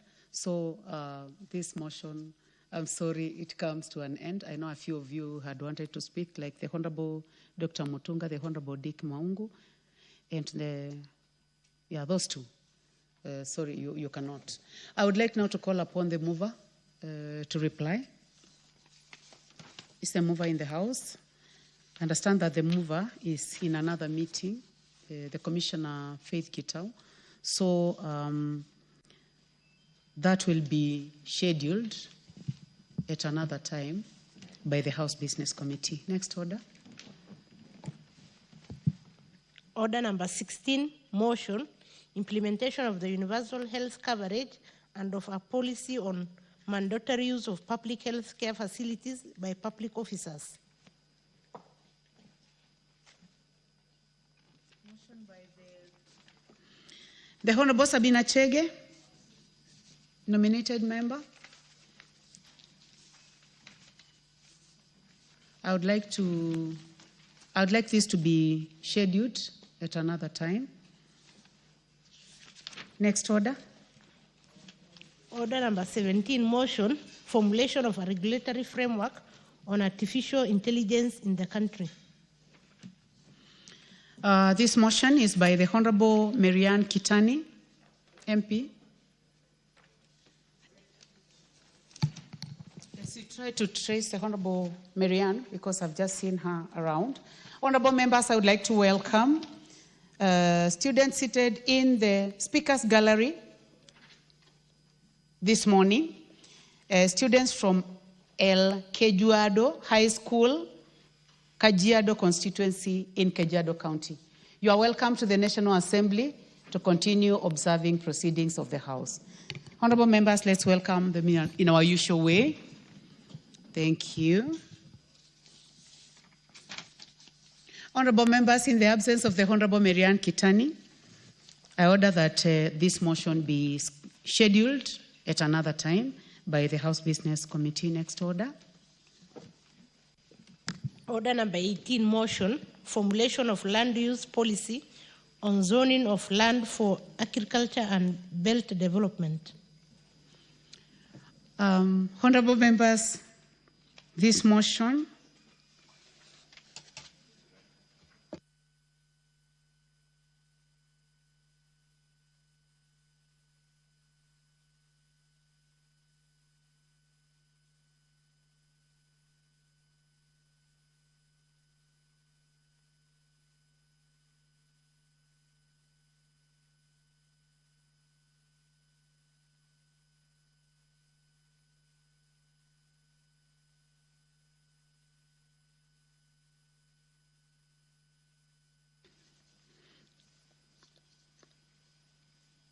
Motion number 18, formulation of land use policy on zoning by the Honorable Timothy Wanyonyi,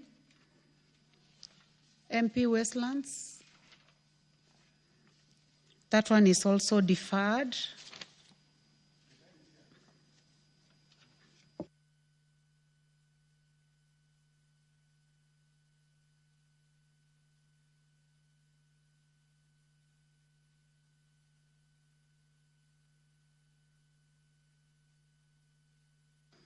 Honorable members, I would like to inquire from the Honorable Kitani. Please approach the table.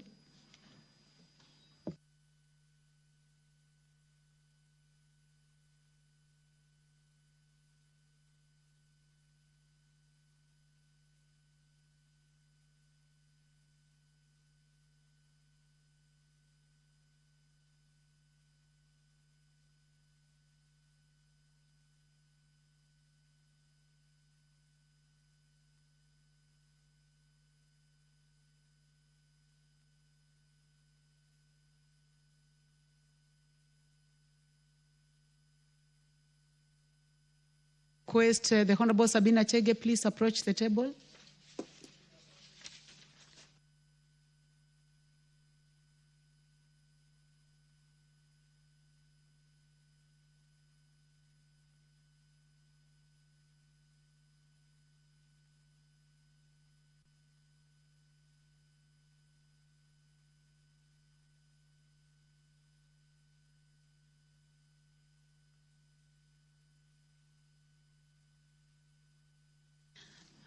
So I request the clerk to call order number 17. Order number 17, motion, formulation of a regulatory framework on artificial intelligence in the country. The Honorable Marianne Kitani, please proceed. Thank you, Honorable Speaker. Motion on artificial intelligence, on regulatory framework on artificial intelligence in the country. That aware that the world is rapidly embracing artificial intelligence, or AI, which is the use of a digital computer or computer-controlled robots to perform tasks commonly associated with the intelligent beings, and acknowledging that the 2022 Government Artificial Intelligence Readiness Index report ranked Kenya the 5th in Africa and 90th globally in readiness to adopt artificial intelligence, further acknowledging that the Oxford Insight Survey 2022 pegged Kenya's readiness to adopt AI at 40.3%, and appreciating that AI, or artificial intelligence, has brought forth positive benefits that have increased efficiency in different sectors such as healthcare, manufacturing, and robotics, and concerned that the exponential rate at which the artificial intelligence is being embraced in the society without proper regulatory mechanisms has caused various negative consequences, such as rising cases of disinformation and fake news, and noting that there is need to protect Kenyans from potential AI-instigated harms, such as privacy breaches, AI-powered fake technology algorithms, algorithmic discrimination, autonomous weapons, job displacement and economic inequality, social manipulation and misinformation, financial market manipulation, and privacy invasion. Now, therefore, this House urges the government, through the Ministry of Information, Communication and Digital Economy, to 1. Formulate a regulatory framework and ethical guidelines for implementation of artificial intelligence, or AI, in the country to control its potential use, and 2, develop and execute public awareness programs on artificial intelligence to raise understanding of artificial intelligence, fostering transparency and promoting responsible use of AI for the benefit of all. Thank you, Honorable Speaker. She should have.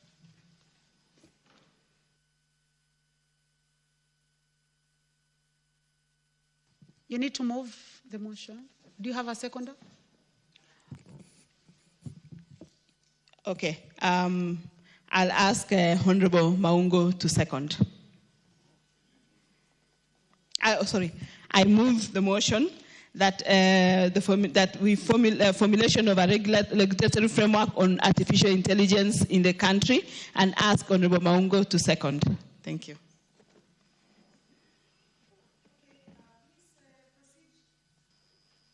Proceed to second the motion.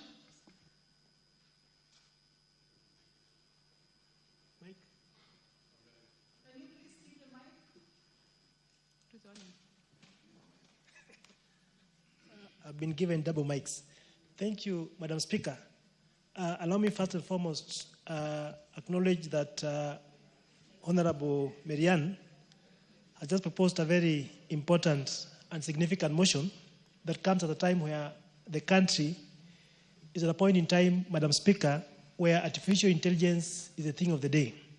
Madam Speaker, as well captured, regulatory framework may be the most important thing to do at a point like this, because there are several benefits that accrue to the country, several benefits accrue to the citizens and the community at large by using artificial intelligence.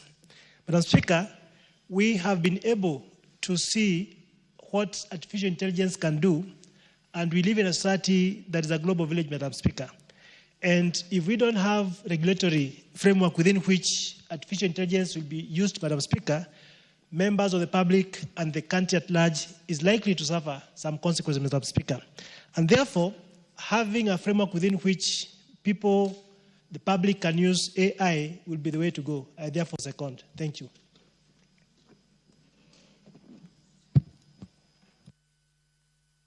Thank you. Thank you very much, Member for Luanda. Honorable members, I now propose the question that aware that the world is rapidly embracing artificial intelligence, which is the use of digital computer or computer-controlled robots to perform tasks commonly associated with intelligent beings. Acknowledging that in 2022, Government Artificial Intelligence Readiness Index report ranked Kenya 5th in Africa and 90th globally in readiness to adopt artificial intelligence. Further acknowledging that Oxford Insights Survey 2022 pegged Kenya's readiness to adopt AI at 40.3%, appreciating that AI has brought forth positive benefits that have increased efficiency in different sectors such as healthcare, manufacturing, and robotics, concerned that exponential rate at which artificial intelligence is being embraced in the society without proper regulation mechanisms has caused various negative consequences, such as rising cases of disinformation and fake news, noting that there is need to protect Kenyans from the potential AI-instigated harm, such as privacy breaches, AI-powered fake technology algorithms, algorithmic discrimination, autonomous weapons, job displacement and economic inequality, social manipulation and misinformation, financial market manipulation, and privacy invasion. Now, therefore, this House urges the government, through the Ministry of Information, Communication and Digital Economy, to 1. formulate a regulation framework and ethical guidelines for implementation of artificial intelligence in the country to control its potential misuse. And 2, develop and execute a public awareness program of artificial intelligence to raise understanding of AI, foster transparency, and promote responsible use of AI for the benefit of all.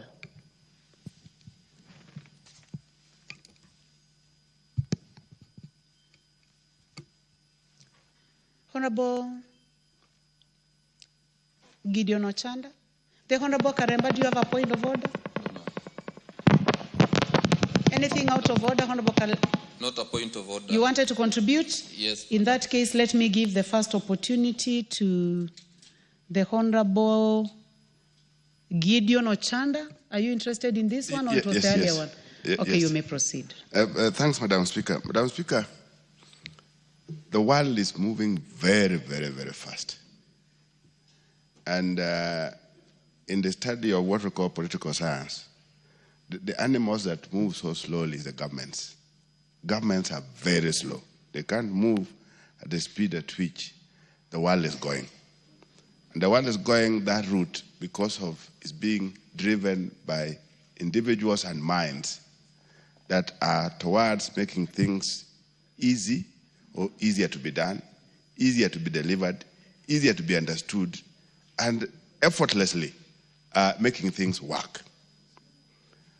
Madam Speaker, if one were to look at this country in the last 20 years only, you looked at how we have moved from the issue of even the telephone alone, when we had these fixed cubes of telephone.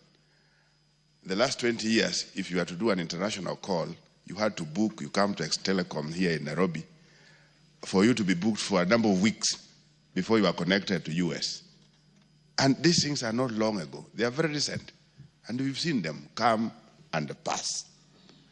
And now, one of the greatest problems that states are to have is the issue of insecurity related to where technology is taking us to. The police, the intelligence, the governments, wherever they are at risk because individuals are ahead of them. Citizens are ahead of them. And that's why there's this outcry, because you are trying to adjust, you are trying to adapt with a speed that you are not able to cope. That's why one day you hear about a person running a completely different parallel press. The government is not aware, the main press is not aware, and the following day it brings issues. So we are slow. Governments are slow. Governments, when it comes to what we call the inertia, they take too long to turn. And by the time they turn, they'll find when individuals are far, far much ahead of them. And that's where we are with technology. So, Madam Speaker, what I'm trying to say is that if our governments are not able, in fact, some of this needs to be clear-cut departments with smart people. Some of these guys that we are chasing outside there needs to be in government. These guys who are running away with the computers and are able to do certain things that are beyond us, that are surprising us, needs to be collected. They need to be somewhere where they need to be working for this government. Otherwise, when we leave them outside there, unregulated, because you can't say something is illegal if it is not in law. Yeah? If it is not in law, it is not illegal. So even if when one commits it, whether it is bad or wrong, there's nowhere you will take them to. And that's exactly where we are in this nation as at now. That we have individuals ahead of this government in terms of IQ, in terms of where they are, in terms of technology. They are ahead. And the best that the government is supposed to do is to collect this guy somewhere. And I think that's what many governments are doing. Collect all these smart brains, have them somewhere. Because you know, if you leave them, they're going to be ahead of you. And it's going to be a disaster. Number two, Madam Speaker, we are talking about unemployment. The issue of AI is the issue that is to deal with labor problems. Labor. So what is going to happen? I want to give a small example. That I've been to a school, a big high school, where there are 8 streams of classes. And this school compared to other schools, including mine, a school in my constituency that's employing 98 teachers, this school is only employing 18 teachers. And they are working in a manner that one teacher in a small corner of a computer room is able to handle 8 streams or 8 classes at a go. So look at that. If we went that route, what happens to these many teachers that we are training? That's where the contradiction comes in. What happens to these thousands of people that we are training? This government has done very well, particularly in terms of recruitment of teachers. We are above 70,000 people teachers that have been recruited. Those that have not been recruited are still in their thousands. Those that are in colleges are in their thousands. Universities alone are churning not less than 100,000 people or students each year. Funny, Madam Speaker, when I finished the university, my first degree, we were only 2,019 people in the whole country. And this is not long ago. Now we are churning out over 100,000 in 1 year. Where are they going to? So while we look at that in terms of the amount of labor that we are likely to churn out for work, compare that with where we are moving towards the issue of AI, and many are not still looking at this, we are likely to be in crazy situations. That's where there's this thing that I was talking that Ketan talked about, the issue of awareness. What is it that we need to put forward as governments, as people? Are we able to prepare our people that, no, let them look out? They are likely going to be out of jobs. There will be no jobs for them. Why? Because of AI. AI, why? Because we can't avoid it, is where the world is going to. So we'll be remaining with the bulk of our guys, the bulk of our labor, stranded here. And when they're stranded, that's again another problem. So the balancing. Our people resisted tea picking machines. I don't know how many are able to remember that. All of a sudden, those machines are picked up. And they are working. So what has happened to the people who are doing it, who are picking tea? They are no longer complaining, but it is beneficial to those that invest in the sector. You must reduce the cost. The cost of labor is one of those costs in production that is so high, particularly in most of the countries, and even including ours. The people who also go to work don't go with the attitude that they are working for purposes of making sure that everybody benefits. They go to work in the name of getting money. They don't care what they are doing. It's just a matter of the end month is there, they earn, and they go. So by the end of the day, if a potential employer or any other employer anywhere else realizes that they have alternatives to that labor, they'll definitely pick it. So as a country, as a people, we must be very, very careful moving forward. AI is a must. And if we don't do it, if we don't regulate it, it's going to run ahead of us. It's going to run ahead of the government. People are going to do it. And already they are experimenting. Some countries are delivering, blood and all that with the robots in the country. So what happens if Lamu has robots, Busia has robots, and all of them are in the air, running helter-skelter everywhere else without any regulation, without any kind of commands? So I want to believe, Madam Speaker, this is apt. The motion is apt, and the government must look at it. Even when they look at it in terms of how motions are implementable or not, it gives the government a warning that there's something that must be done. Thank you, Madam Speaker.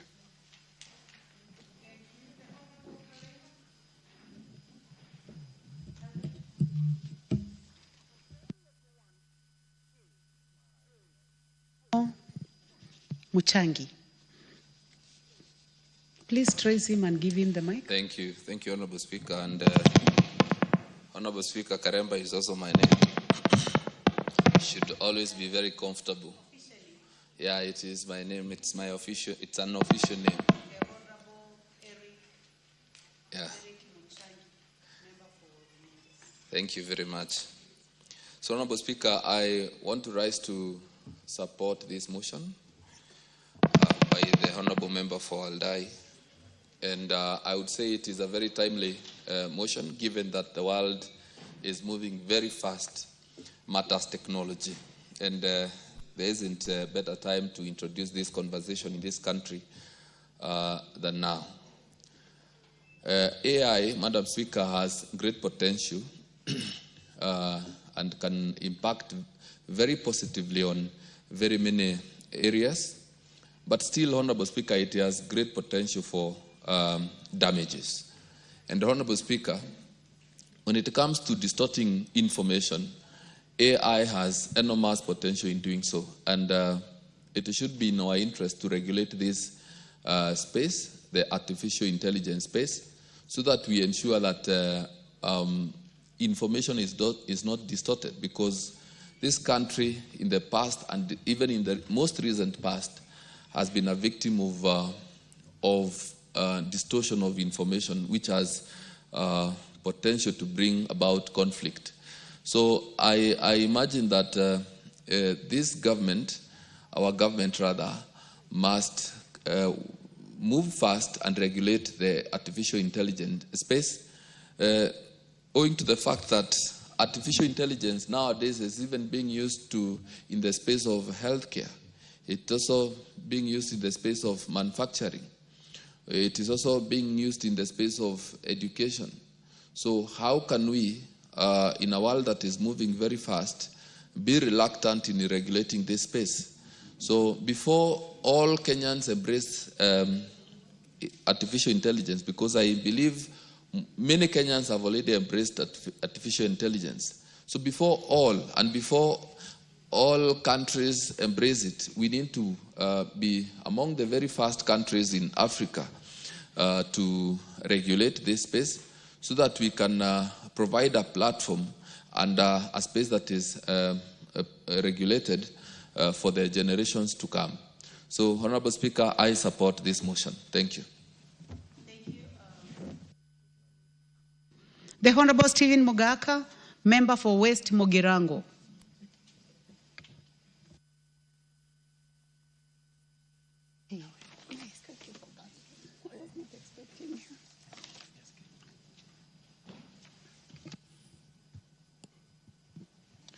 Thank you. Thank you so much, Madam Speaker, for the opportunity for me to contribute to this overdue motion. And I want to thank the Honorable Marian Kitani for this focus, forethought, and for waking up the country to the reality of life now and going forward. Madam Speaker, we all know that technology is the driver of everything at the moment.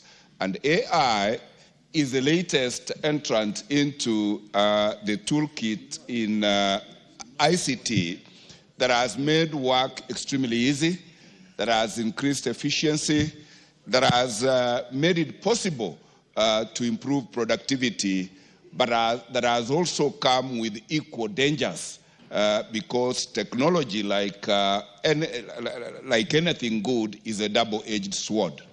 And as much as it is very helpful and is actually now the driver of serious economies of this country, of this globe, it is also having equal damage. Because when you employ AI in warfare, like is happening elsewhere in the world today, you can see the havoc that is being created by military people who are not at the war front, but are remotely attacking their perceived enemies and causing a lot of harm. Madam Speaker, Kenya has invested heavily in technical training institutes. And we have supplied them with very basic ICT support material. I am urging this country, and this House in particular, to incorporate AI training and AI training infrastructure in all our technical training institutes so that we tool our learners with the latest toolkit in the technological world.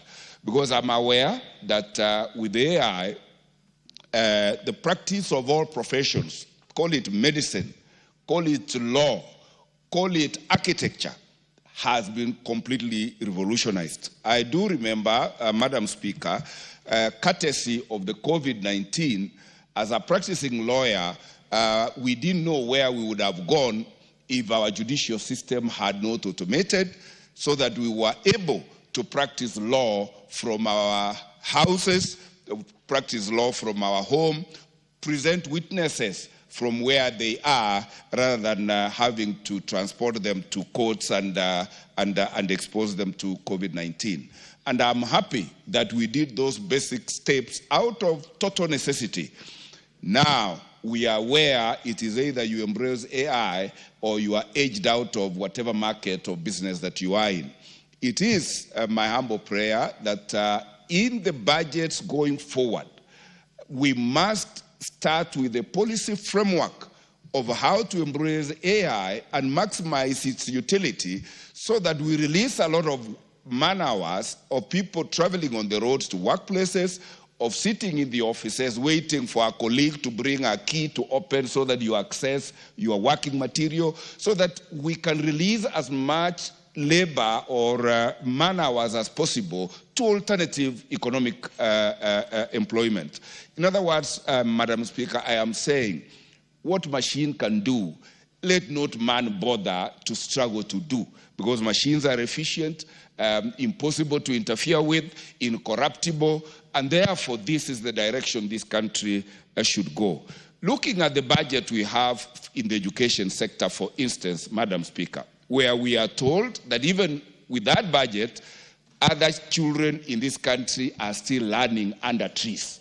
We need so much infrastructure, investment in physical infrastructure, that is mortar, and I think going forward, and this is the direction, we do not need to have our children in boarding schools. We do not have to have our children in schools. Children can learn from home, so that we can improve parenting and be able to reduce the rate inclination into criminal conduct of our young persons because of lack of parental care and guidance wherever they are.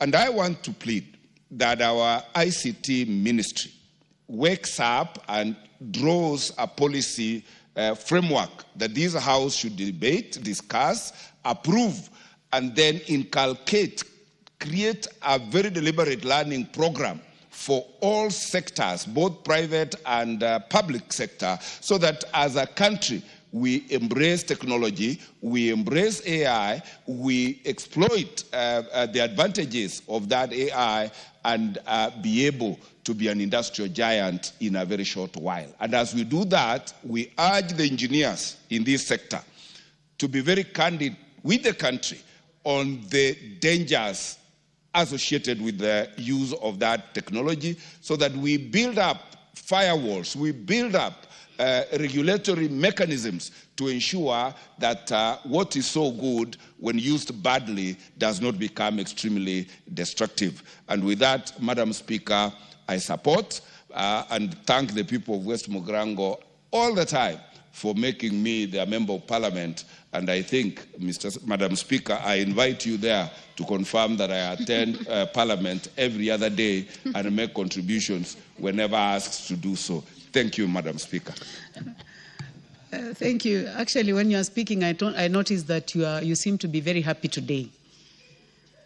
So, and you are also bringing the same happiness to the House, and thank you for your invitation. The Honorable Geoffrey Mulanya, member for Nambale. Thank you, Madam Speaker, for giving the opportunity to speak on this motion. Madam Speaker, as has been said by my colleagues, it is very important that we get a proper regulatory framework to control the use of artificial intelligence in this country. We know that the society is moving very fast. And Madam Speaker, you know that every time we have new children born in society, their minds are racing ahead of even the parents. And this is because of the information technology that's being availed. When you buy a new phone, there are new technology that is being advanced daily. But now the government is not moving at the same pace in this particular space. You note that, Madam Speaker, currently as you speak, the AI is the one being used by most doctors right now in prescribing medicine, which is dangerous. AI is being used in education for teachers who are preparing learning lessons to teach in schools. AI is being even used in the legal fraternity. The other day, I had a complaint from a judge indicating that young advocates are now using AI to prepare submissions to forward in court, whereby they are quoting non-existing laws, non-existing judicial precedents that we rely on in legal, in our courts, so that this can easily mislead a court to arrive at a wrong decision. Because in a legal, in our legal circles, we normally rely heavily on the previous decided case so that we have a sequence. We don't want to have contradictions. But when someone is now coming in, we're using artificial intelligence to prepare submissions, quote non-existing cases, you find out that the judge that is presiding over the case is easily going to be misled. We also have the AI being used by architects drawing houses, which is now becoming very dangerous. Madam Speaker, you note, as it has been said, the lack of regulatory framework is one that has led into all these things happening in our society. It's therefore very important that we formulate regulatory framework and ethical guidelines for implementation of the artificial intelligence in the country to control the potential misuse. We have had cases of fake news appearing in our social media because we have young intelligence people coming up with the newspaper headlines with screaming news that are fake. But all this information is distorting society that is a potential risk to a conflict. So, Madam Speaker, I support the motion and say that it is extremely timely. Support Honorable Marianne Keitany and thank her for bringing up this particular motion. Thank you, Madam Speaker. Thank you very much, Member for Nambale. The Honorable Dr. John Mutunga, Member for Tigania West and Chair Agriculture. Thank you very much, Honorable Speaker, for the opportunity to also add my voice to the Honorable Marianne Keitany's motion on the need for regulatory framework in the use of artificial intelligence. Honorable Speaker, in the stage at which we are technologically, Kenya will have no choice other than embrace artificial intelligence. As we speak, Honorable Speaker, we've already embraced anyway in certain sectors, and the process is ongoing. So what is important, and what the Honourable Member is speaking so loudly about, is having a regulatory framework that will basically guide on how to use artificial intelligence in the advent of losses of job, potential losses of job, and the need for further and more intensive and more complicated industrialization, as well as the growth of stage that we are in. Honourable Speaker, we witness in movies, and sometimes in the newscasts, most of the time, we see how artificial intelligence has played a role in especially collecting intelligence from various places, and also for even mapping, geomapping of an area, where we use drones, even determining where to spray in agricultural, pest and disease control. Artificial intelligence has become very, very, very important. In modern warfare, drones have been used quite a lot. And I believe one of the advancements that we need today is that artificial intelligence which can enable us to identify the powers of the enemy, the placement and the distribution of the enemy, their warfare and the investments in various areas. We have also seen that in the service sector, artificial intelligence has become very, very important. And therefore, it is key that we embrace artificial intelligence as a country. Honourable Speaker, last 2 months, I think it was in April, I happened to participate in a convention on coffee marketing in Houston, in America. And we were amazed by the level at which certain countries have reached in terms of service of the coffee itself, where a robot takes an order from a human being, prepares the coffee, serves the coffee in specific amounts, and basically ensures that payment is done and makes sure that the combinations are correct. So there is need for us to focus on how do we then embrace artificial intelligence, even as the knowledge permeates across the board. So it's a must that the country must embrace but embraces in a systematic manner and in a manner that we are able to contain the user. Our speaker regulation is important. We need to discern which areas should we actually allow or control, what measures of control should we take when it comes to use of artificial intelligence. It is important for us to also focus on the areas that probably are dangerous to human beings so that we may promote artificial intelligence, especially when it comes to manufacturing. We know for sure that most of the manufacturing sector has embraced artificial intelligence, especially in other countries. And in this country also, we have investments in this particular area. So as we look at how do we invest in this area, what levels of control should we exercise, and how do we manage this? We need a policy. And this policy direction will help us as a country to manage this particular process. Kenya is noted as one of the countries in Africa that has advanced in this. In terms of ICT, Honourable Speaker, we are an advanced country. We are doing a lot. And investment in ICT is a purposed decision of the current government. There is a whole ministry that is looking at the possibilities within the digital divide, how we can exploit the opportunities therein, even to employ our children. Honourable Speaker, when we are looking at these possibilities, let us discern which section, which part of the investment structure should we use artificial intelligence.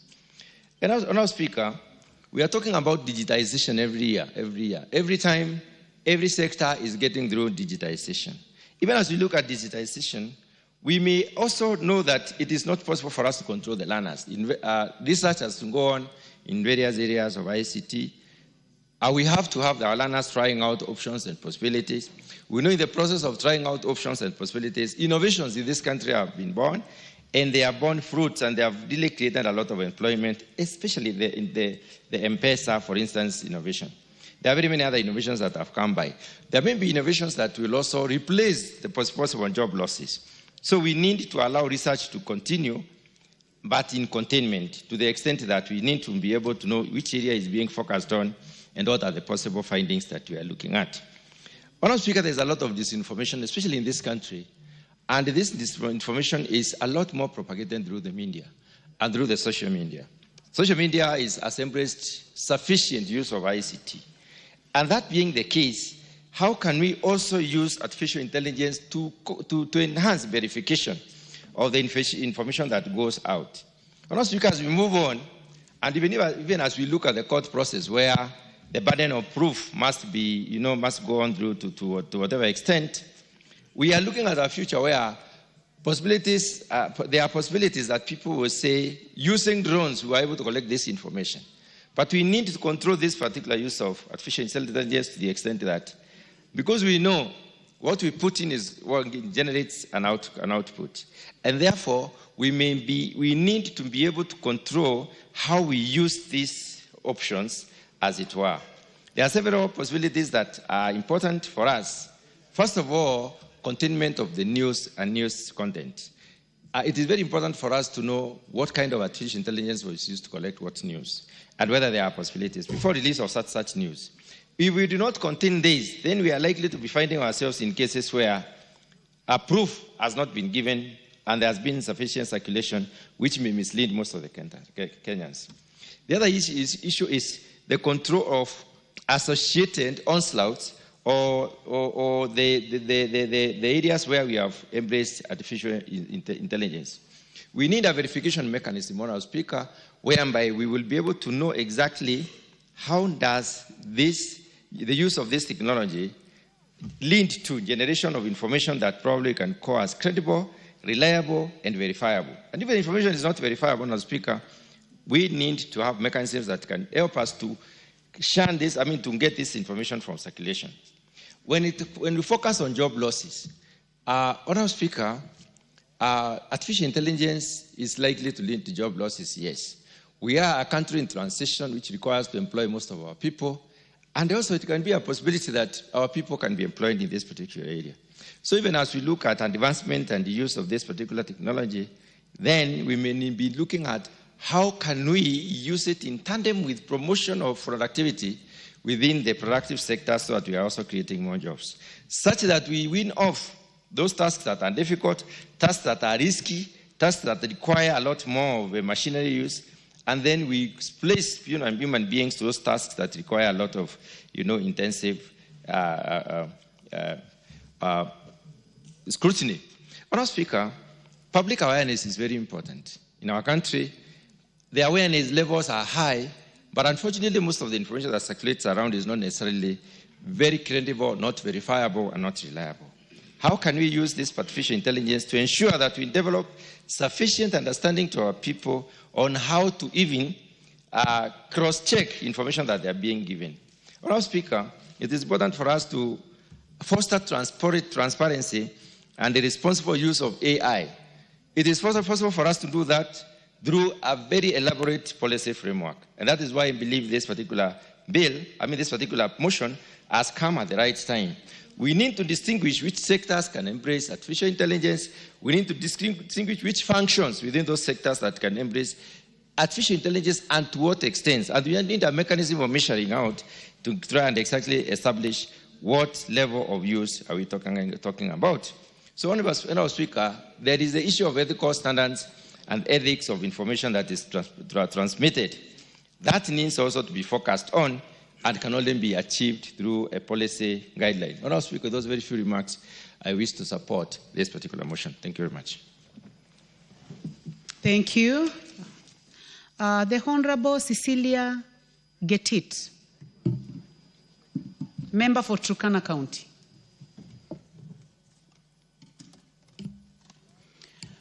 Thank you, Madam Speaker, for giving me this opportunity to contribute to this good motion by my colleague, Honorable Keitany. Madam Speaker, AI, looking at its definition, is that technology of enabling computers perform functions that humans have been performing, including making decisions, computers having ability to see, understand and translate spoken and written language, analyze data, and all that. Therefore, Madam Speaker, there are ethical concerns that come along with this. If we don't regulate that space, how safe are we in terms of our privacy, in terms of safety of our data, the security, and the potential impact on human autonomy, necessitating responsible governance and regulation, Madam Speaker. The AI has both advantages and disadvantages, Madam Speaker. And of course, in terms of regulating, we need to focus on the disadvantages so that this space is regulated to give us more benefits than disadvantages, Madam Speaker. In Kenya now, our young people are looking for jobs.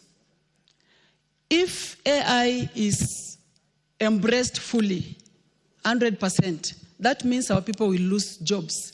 And those that want jobs will now have no future of getting jobs, Madam Speaker. So there is need to have a regulation where there is some percentage of AI being embraced, not 100%, to make our people lose jobs, Madam Speaker. Then there is the security risk, Madam Speaker, the cyber attacks. The AI depends on data mostly, the research data.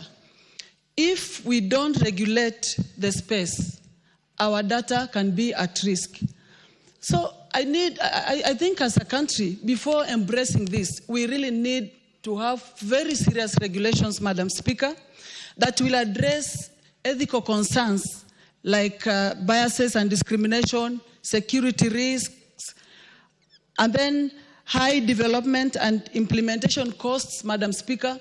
This needs very massive and serious investment in terms of infrastructure, research, and all that. So it's not something we can just rush into without really having very serious regulations, Madam Speaker.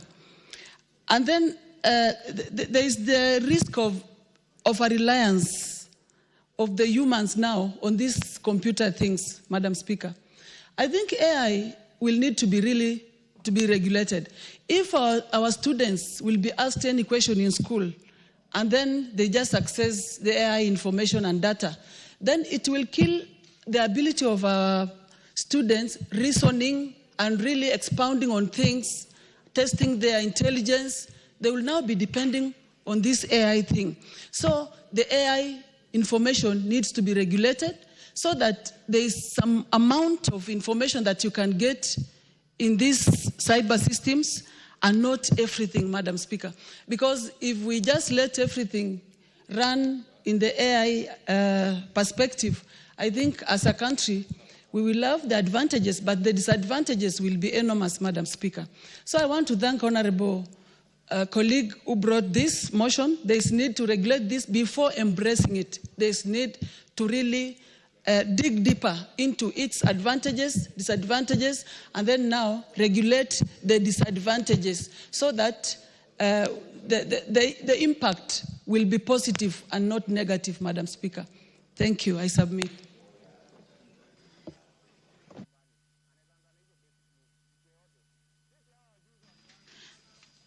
The Honorable Joseph Dena, nominated member.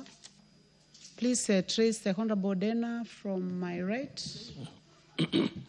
Thank you, Madam Speaker. I stand to support my colleague. I call her Maria Antoinette. First, we have, it is good that we cannot stop an idea whose time has come. AI is here now and it has come and it will not stop. That is the idea when mobile phones came, and now we have seen the revolutionaries of the mobile phones. But I will want to state on three things, three aspects of it. First is education. The other day, I think Friday, we were with the Minister of Information in Mazeras for the innovation.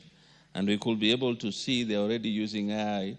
By 7 o'clock, by 8 o'clock, somebody had made 10,000. So it is about wealth creation. Number two, it's AI now is on health. They can be able to tell your blood sample, everything about you in terms of using the AI, even without your knowledge.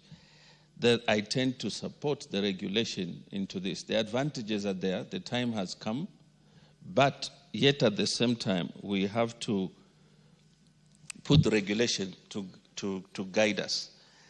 Third thing, it's on security, which is key. We can see now in Iran what is happening in Iran and Israel.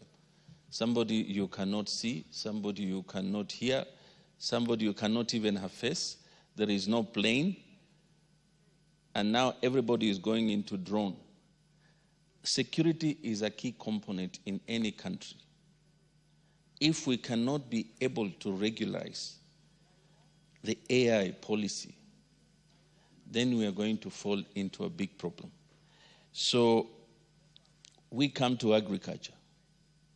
Right now there are drones that are feeding and able to tell the amount of fertilizer, the amount of acreage production, which will determine the food production of a country. And if we look into these things, they are key components of the future of a country.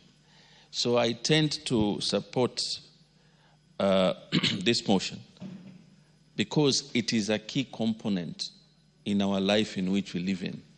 As much as it's good, but we have to be able to create a framework that we can be able to guide the AI in this country.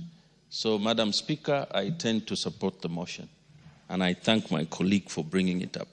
Thank you.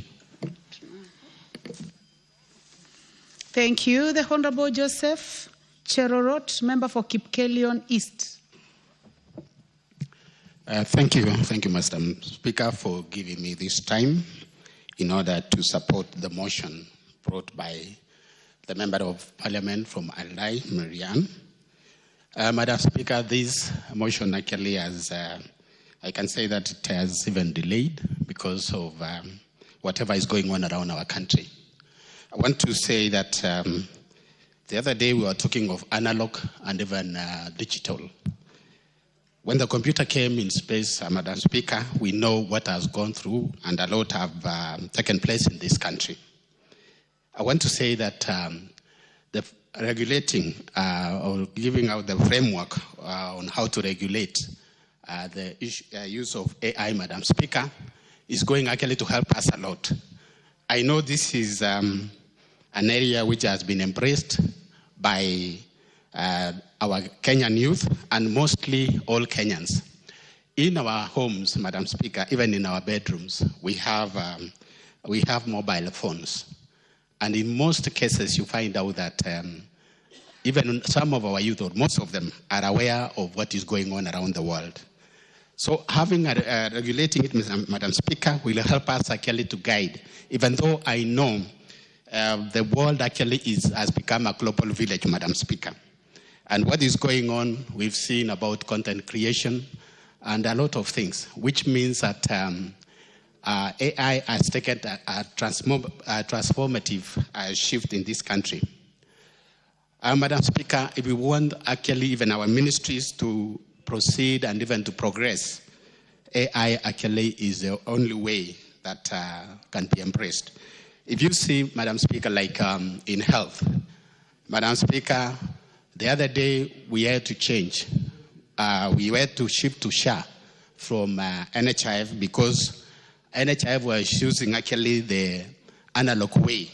And in the SHA, Madam Speaker, it is digitalized, which means in our ministry, like Ministry of Health, even KRA, using AI can help us even to develop economically, Madam Speaker. Madam Speaker, I want to say that if we want to also to prosper in our businesses, AI is the only way. Madam Speaker, you find yourself, you are seated in the house, and you do some orders, and within a short time, you do deliveries are dropped in your house just because of AI. So I want to mention that as a person, I'm supporting what actually the Member of Parliament, Honorable Marianne, has brought about this regulation of AI. If we want also to, like what we have mentioned, Madam Speaker, especially in terms of agriculture, there are a lot of things that you cannot use just the common sense that you have, but you have to apply also AI. And also in the cyber security, Madam Speaker, it also helps a lot. So if we can, if whatever is going on around the world, Madam Speaker, like what a colleague has mentioned, the war that is going on now in the Middle East and several other areas, the security, in terms of security, the warfare that is around, like between Israel and Iran, what is going on now is because of the AI, the drones and all that. So, Madam Speaker, I support the motion. Thank you, Madam Speaker. Thank you. The Honorable Patrick Ntwiga, member for Chuka Igamba Ng'ombe. Thank you, Madam Chair. From the onset, I stand to support this Ebola and business. And I would wish to say the following one. Madam Speaker, when we discuss AI, we are not discussing Kenya as excluded from the rest of the world. So if we continue saying as a country that we want to avoid AI to protect the jobs of our children, we need to know that it's not us who will use AI. AI will be used by the same children. And the rest of the world won't prevent the rest of the world from evolving in AI because Kenya is not prepared. So our lack of preparedness does not tell what the world will do. So, Madam Chair, we really need a regulation because we have a young generation. I like what one of our colleagues from the Ugandan parliament said, that being born in Kenya, it's like being in Form 6 in Uganda.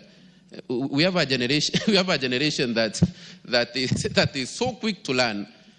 Yesterday, I looked at and I wish first to say sorry for what happened yesterday about that man who was shot.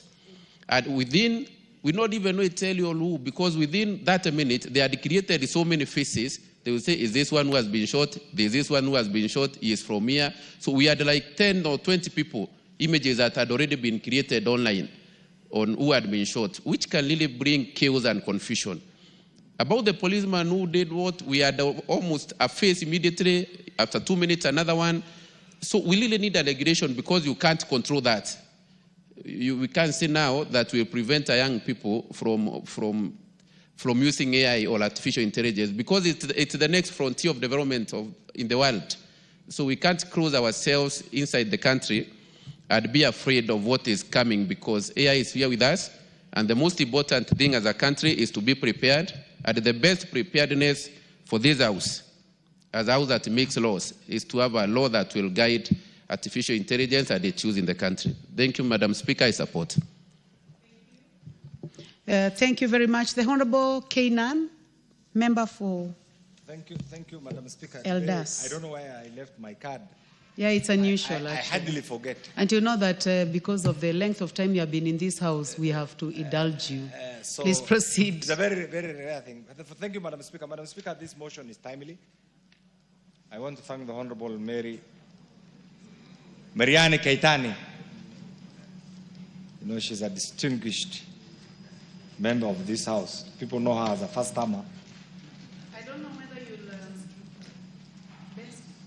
Yes, I'm saying people know her. Bent over because of your height, I think. People know her as a first-timer, but she's an all-round, efficient, highly mobilized, former chief of staff. And I'm sure the people of Aldai will not regret in having her as their member of parliament. But that does not mean I have in any way trying to influence how the people of Aldai are likely to think of her and behave. Having said this, this motion is timely, and it's one of the things that we must think out of the box as a country. Madam Speaker, Kenya is a very responsible member of the global village. Let me call the global village. And equally, Kenya is a very resourceful, committed member of the African continent. And Madam Speaker, Kenya is a country of very diverse population. One of the things that we must pride in, recently we were voted as the best in human resource capital by the UN. Madam Speaker, that tag is so important, not only to our diaspora community, but it takes our education system to another level. Madam Speaker, this is why, notwithstanding the different provisions in the current progressive constitution, we must also think out of the box. How do we think out of the box? The right to privacy, the right to associate with whoever you want, the right of your neighbor, the right to you as an individual is all enshrined in the Constitution. Madam Speaker, John McCarthy, who is considered as the father of AI, participated in something called the Dartmouth workshop in 1956. You can imagine where the world was at that particular time. And what he thought of in that particular conference is what is now making everybody sleepless. Madam Speaker, as a country,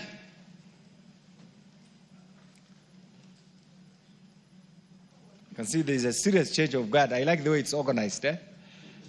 It's really organized. I'm sure that is one thing that other institutions should also emulate. Well structured.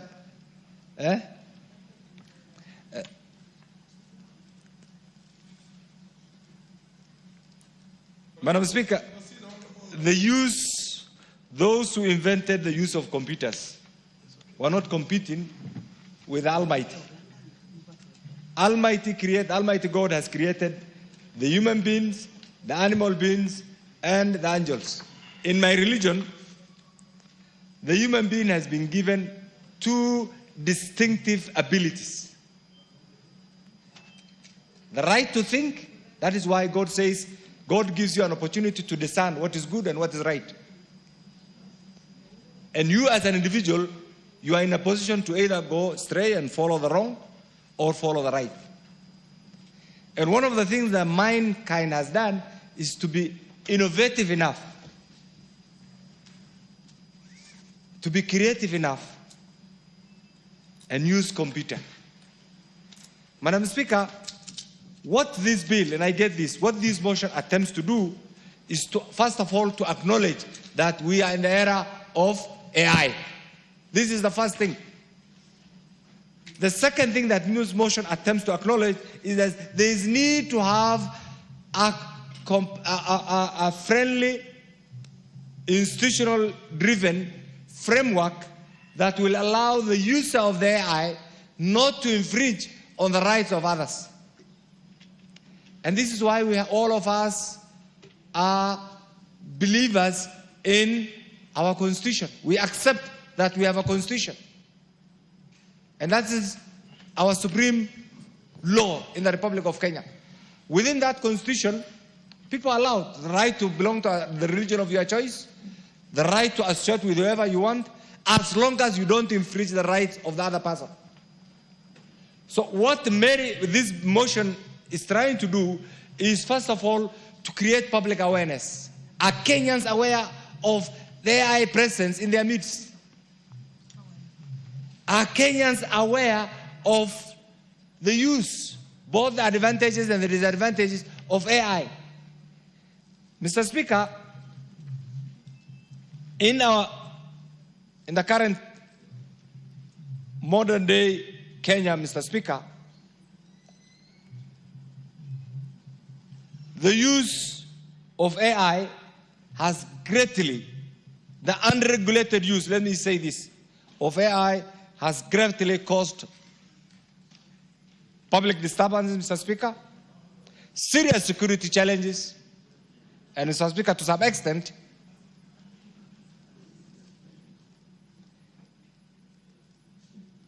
an infringement on our sovereign rights as a citizen and as a country, Mr. Speaker.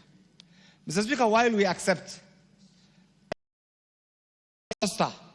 an efficient, effective use of computers instead of manual application by mind, we must also be prepared as a country that certain shortcuts in the use of AI and what we have seen recently can greatly endanger the lives and properties of the people of Kenya.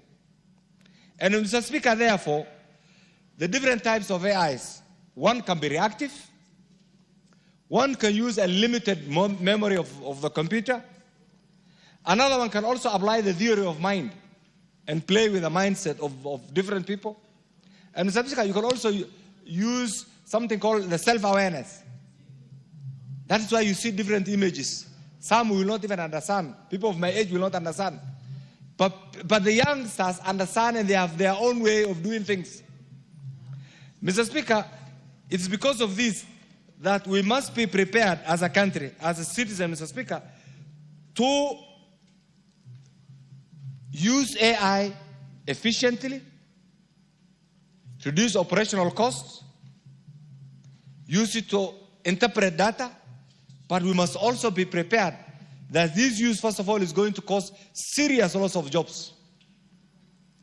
It's also going to contribute to the violation of individual rights, privacy. And you have seen it all being applied. Look at the headlines. Just open your social media accounts and you see the kind of thing that goes on. To the extent that some of the media, the youngsters, also use their social media accounts actually to manipulate certain realities, to suit certain circumstances, which may not be in the national interest, which may not be even in their long-term interest, Mr. Speaker. There is also an abuse of algorithm. In the application of this, you can see certain shortcuts are taken, Mr. Speaker. It's also very difficult because you can see countries that have plunged in civil war, Mr. Speaker, or some of the events, global events that are happening right now. If you follow the social media accounts, like the world is coming to an end. We are almost on the verge of a third world war. That Kenya is beginning to end. And there is going to be a civil war, and we don't have institutions. So what this motion, and I hope my good friend Mary will take this to the next level and have, I know you'll be criticized, but those will be positive criticisms. You will be remembered later on. That's why I said we must think out of the box. Please translate this, take this to the next level, have it as a bill that allow the public to participate, and ultimately we'll come up with a bill that meets the test of time, a bill that meets the sovereign interest of the people of Kenya, a bill that will protect the rights of any individual, and a bill that will ultimately contribute to the development of this great republic. Mr. Speaker, I stand to support this, very progressive. Please don't get tired. Go on, bring the bill as soon as possible. I support.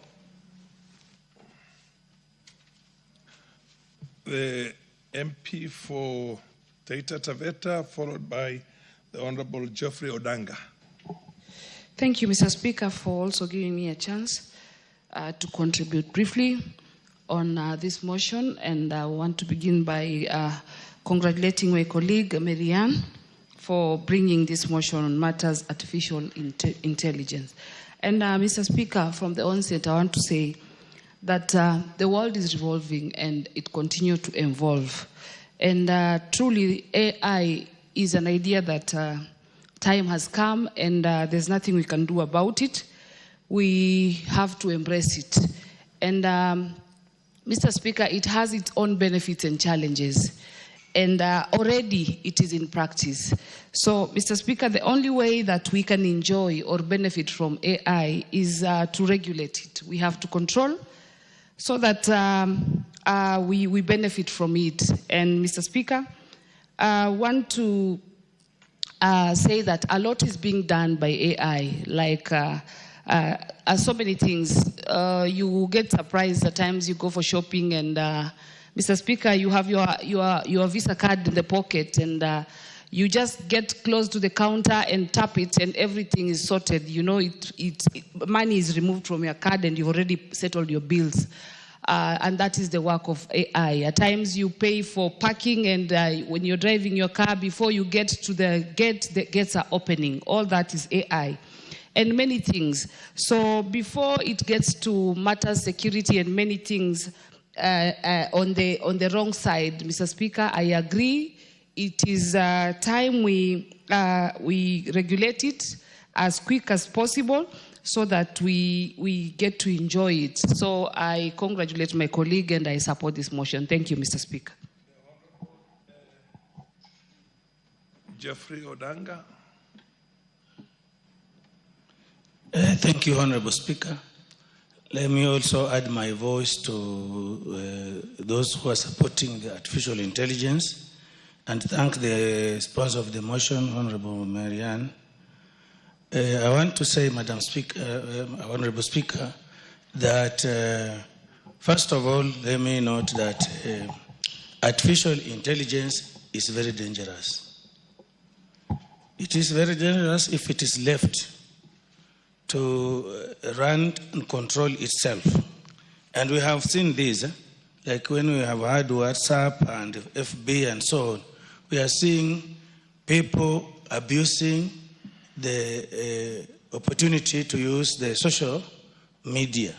So we need to take up this very quickly and fast enough so that it is regulated and controlled. The truth is that AI has already taken the world by storm. It is existing. We are already using it. If we don't control it, it's going to damage and even threaten, like the education system in terms of research, those who do research at masters, at PhD, and for other purposes. This is going to threaten innovation and creativity in our education.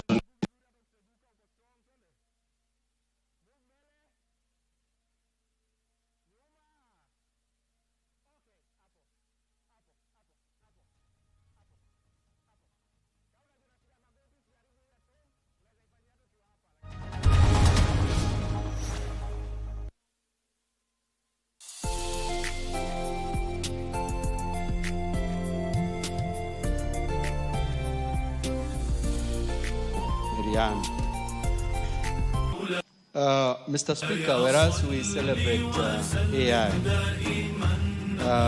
it's come serious challenges, and especially with the young people in this country. If it's not going to be regulated, it is going to, one, spoil our generations, two, create very serious issues in this country. We have so many experiences, Mr. Speaker, and so this motion that intend to allow the ministry concerned to regulate and put framework that will guide use of the AI and also create public awareness in our communities at a good time. Mr. Speaker, besides that, I would want to also add infrastructure that will also support use and, regulating the information. Need to benchmark with many other countries, especially in the West, that have had this AI for a long time. So that, as we celebrate the benefits of AI, we also have it used well. Thank you, Mr. Is the MP for Samburu East in the House? And I don't see any other member who. Honorable Seni, MP for.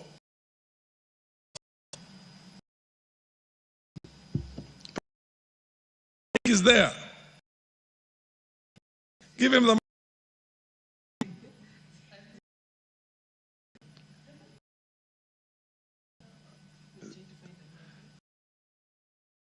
Until you started, you messed. Go to another one. Wait, can you get a mic? Fair enough. No. Mr. Speaker, intelligence, and I'm sure we are in a time digital. At a time when things were analog, and we must appreciate the changing times and trends. I know its importance is so immense.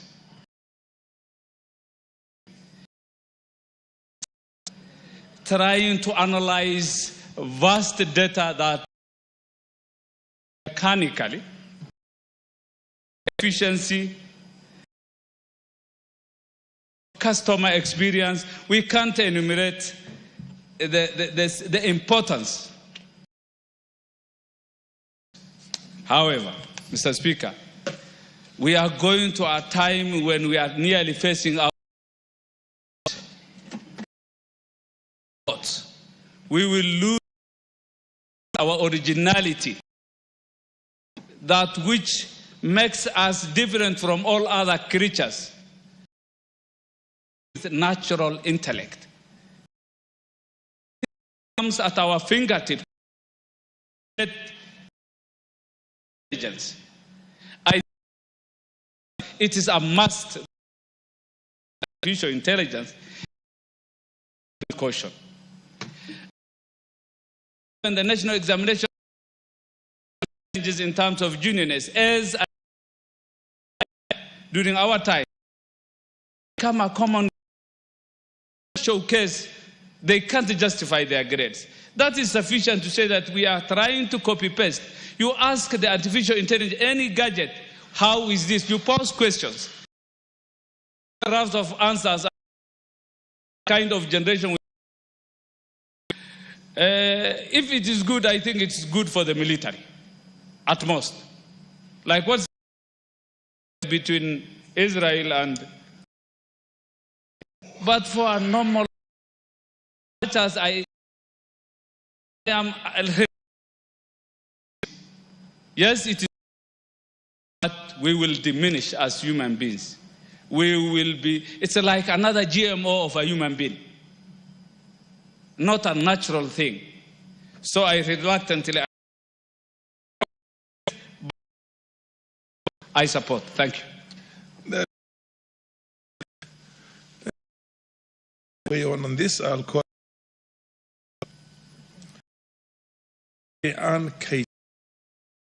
Honorable Speaker, I want to thank all my colleagues for this particular motion on regulatory to regulate the artificial intelligence of our industry.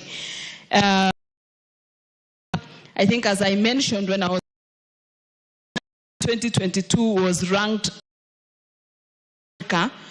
and 90th artificial intelligence. That is in 2025 moved far notch higher in the world, and with a framework within which we can now that any artificial intelligence use and readiness is adopted in the framework, then it becomes dangerous for us, especially where we are dealing with fake news in the age and dealing with and displacements that has become again the Oxford pegged Kenya readiness for AI at 40.3%. I think if today the index is done, we could actually far be above 60% in terms of readiness. And therefore, this regulation could time so that Kenyans and the world at large can be able to appreciate and be able to artificial intelligence. I remember when compared to when they finally came about 1980, used to machines called mainframes. But today the computer is a very tight survive today without artificial intelligence quickly and very fast taking the activities we do. We try a quick example of is properly used is, for example, from one terminal that is driverless, moving you from one artificial intelligence at play, and we are trusting that train to be able to take you to the other terminal without thinking that this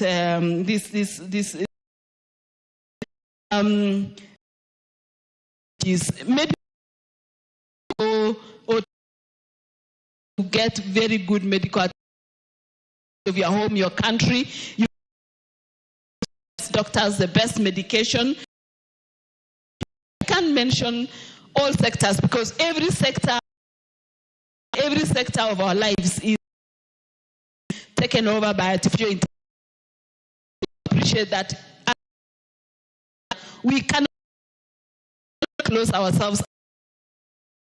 We must be with it, and we must be with the and for us to do that so that it is not misused, I think the framework or regulation is sector. So, Speaker, I beg to reply. Thank you. Fair enough. Appropriate time in the future. For now.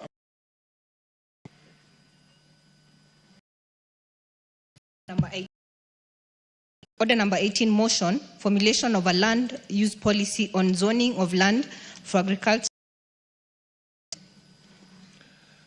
The Honorable T. Wanyonyi to move this motion to another date when Honorable T. Wanyonyi. Next order. Order number 9, a reward scheme by sports positions. Singusia to move this member's motion. He's not in the house. I direct that this motion be put on the order. Appropriate Wednesday. Can move this private member's motion.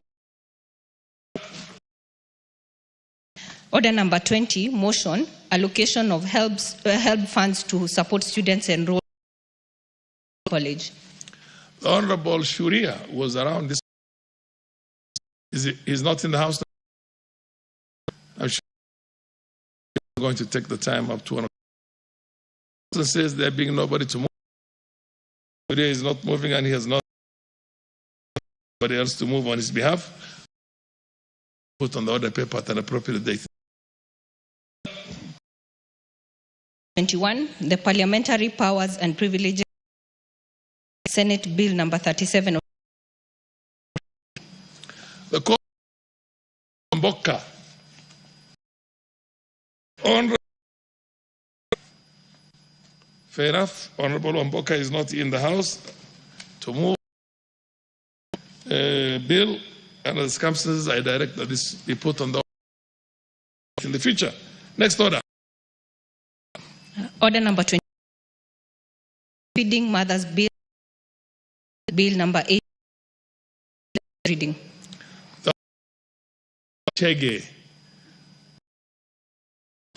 Second reading of this motion. Sabina. Is it? Nominated member. She is not in the House. Order this bill to be put on an appropriate date in the future. Next order. Order number 20. Amendment 25 or 20. Reading.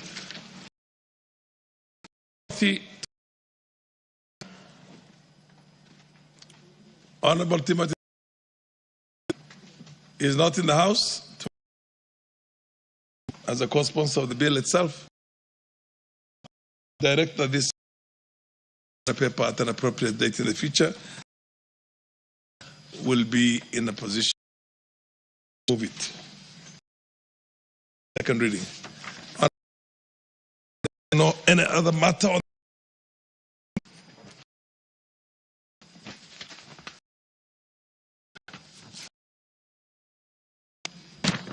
the time being 12:30, 12:31 p.m.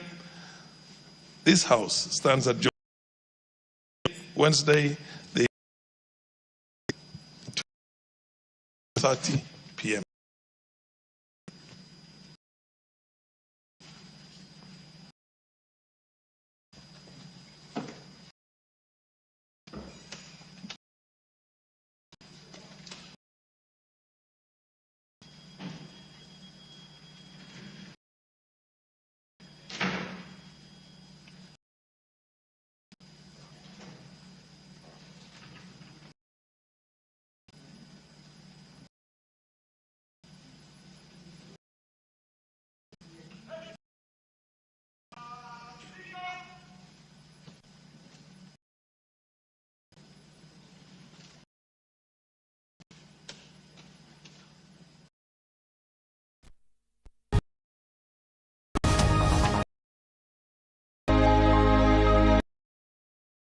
Lemavu. The only thing hawa watoto wanahitaji ni upendo. Ukipenda huyu mtoto na umuonyeshe, si ile ya kujifanya, ile mapenzi ya ukweli. Huyo mtoto uta-identify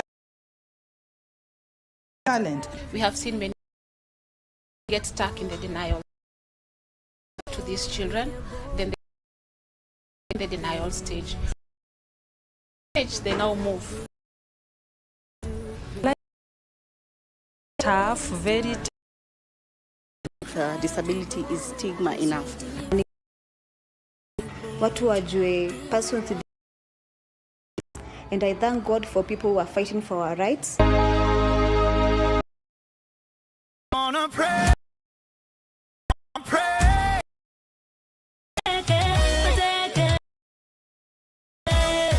The only is money, but there is so much in the process of giving.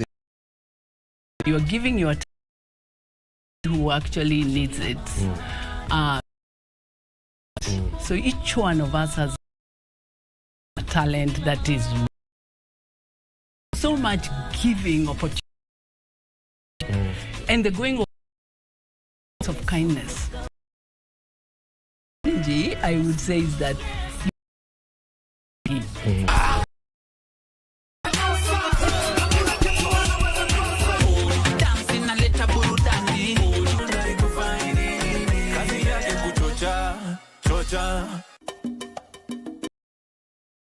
sister. Sorry. Ni kampuni kubwa sana na tuuzi manda. Chocolate, okay. You are looking for the right in the to work your way up. Kenya nakwambia.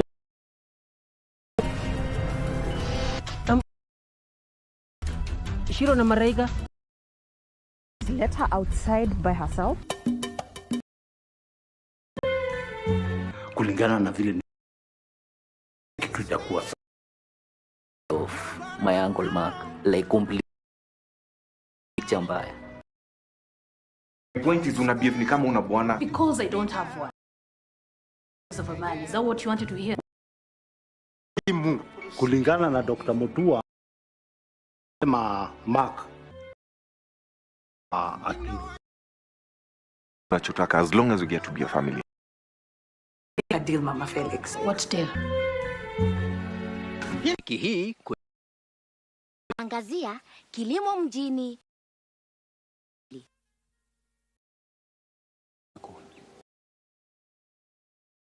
Unapanda mboga hawa watu wangependa mboga aina gani? Na kisha tutamfuga nyenje.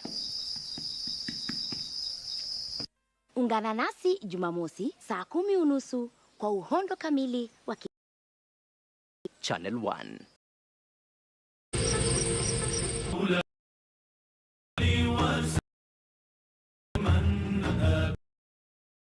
Wasis wa sunna hii tarehe 10 walipokuwa tayari kumchinja mwana, aliteremsha na kumwamuru na kondoo aliyokuwa nayo Rasul nama ili uwe sallallahu na uwe kiyama. Kila mwaka kutoka kila kona ya dunia katika ardhi tukufu ya Maka.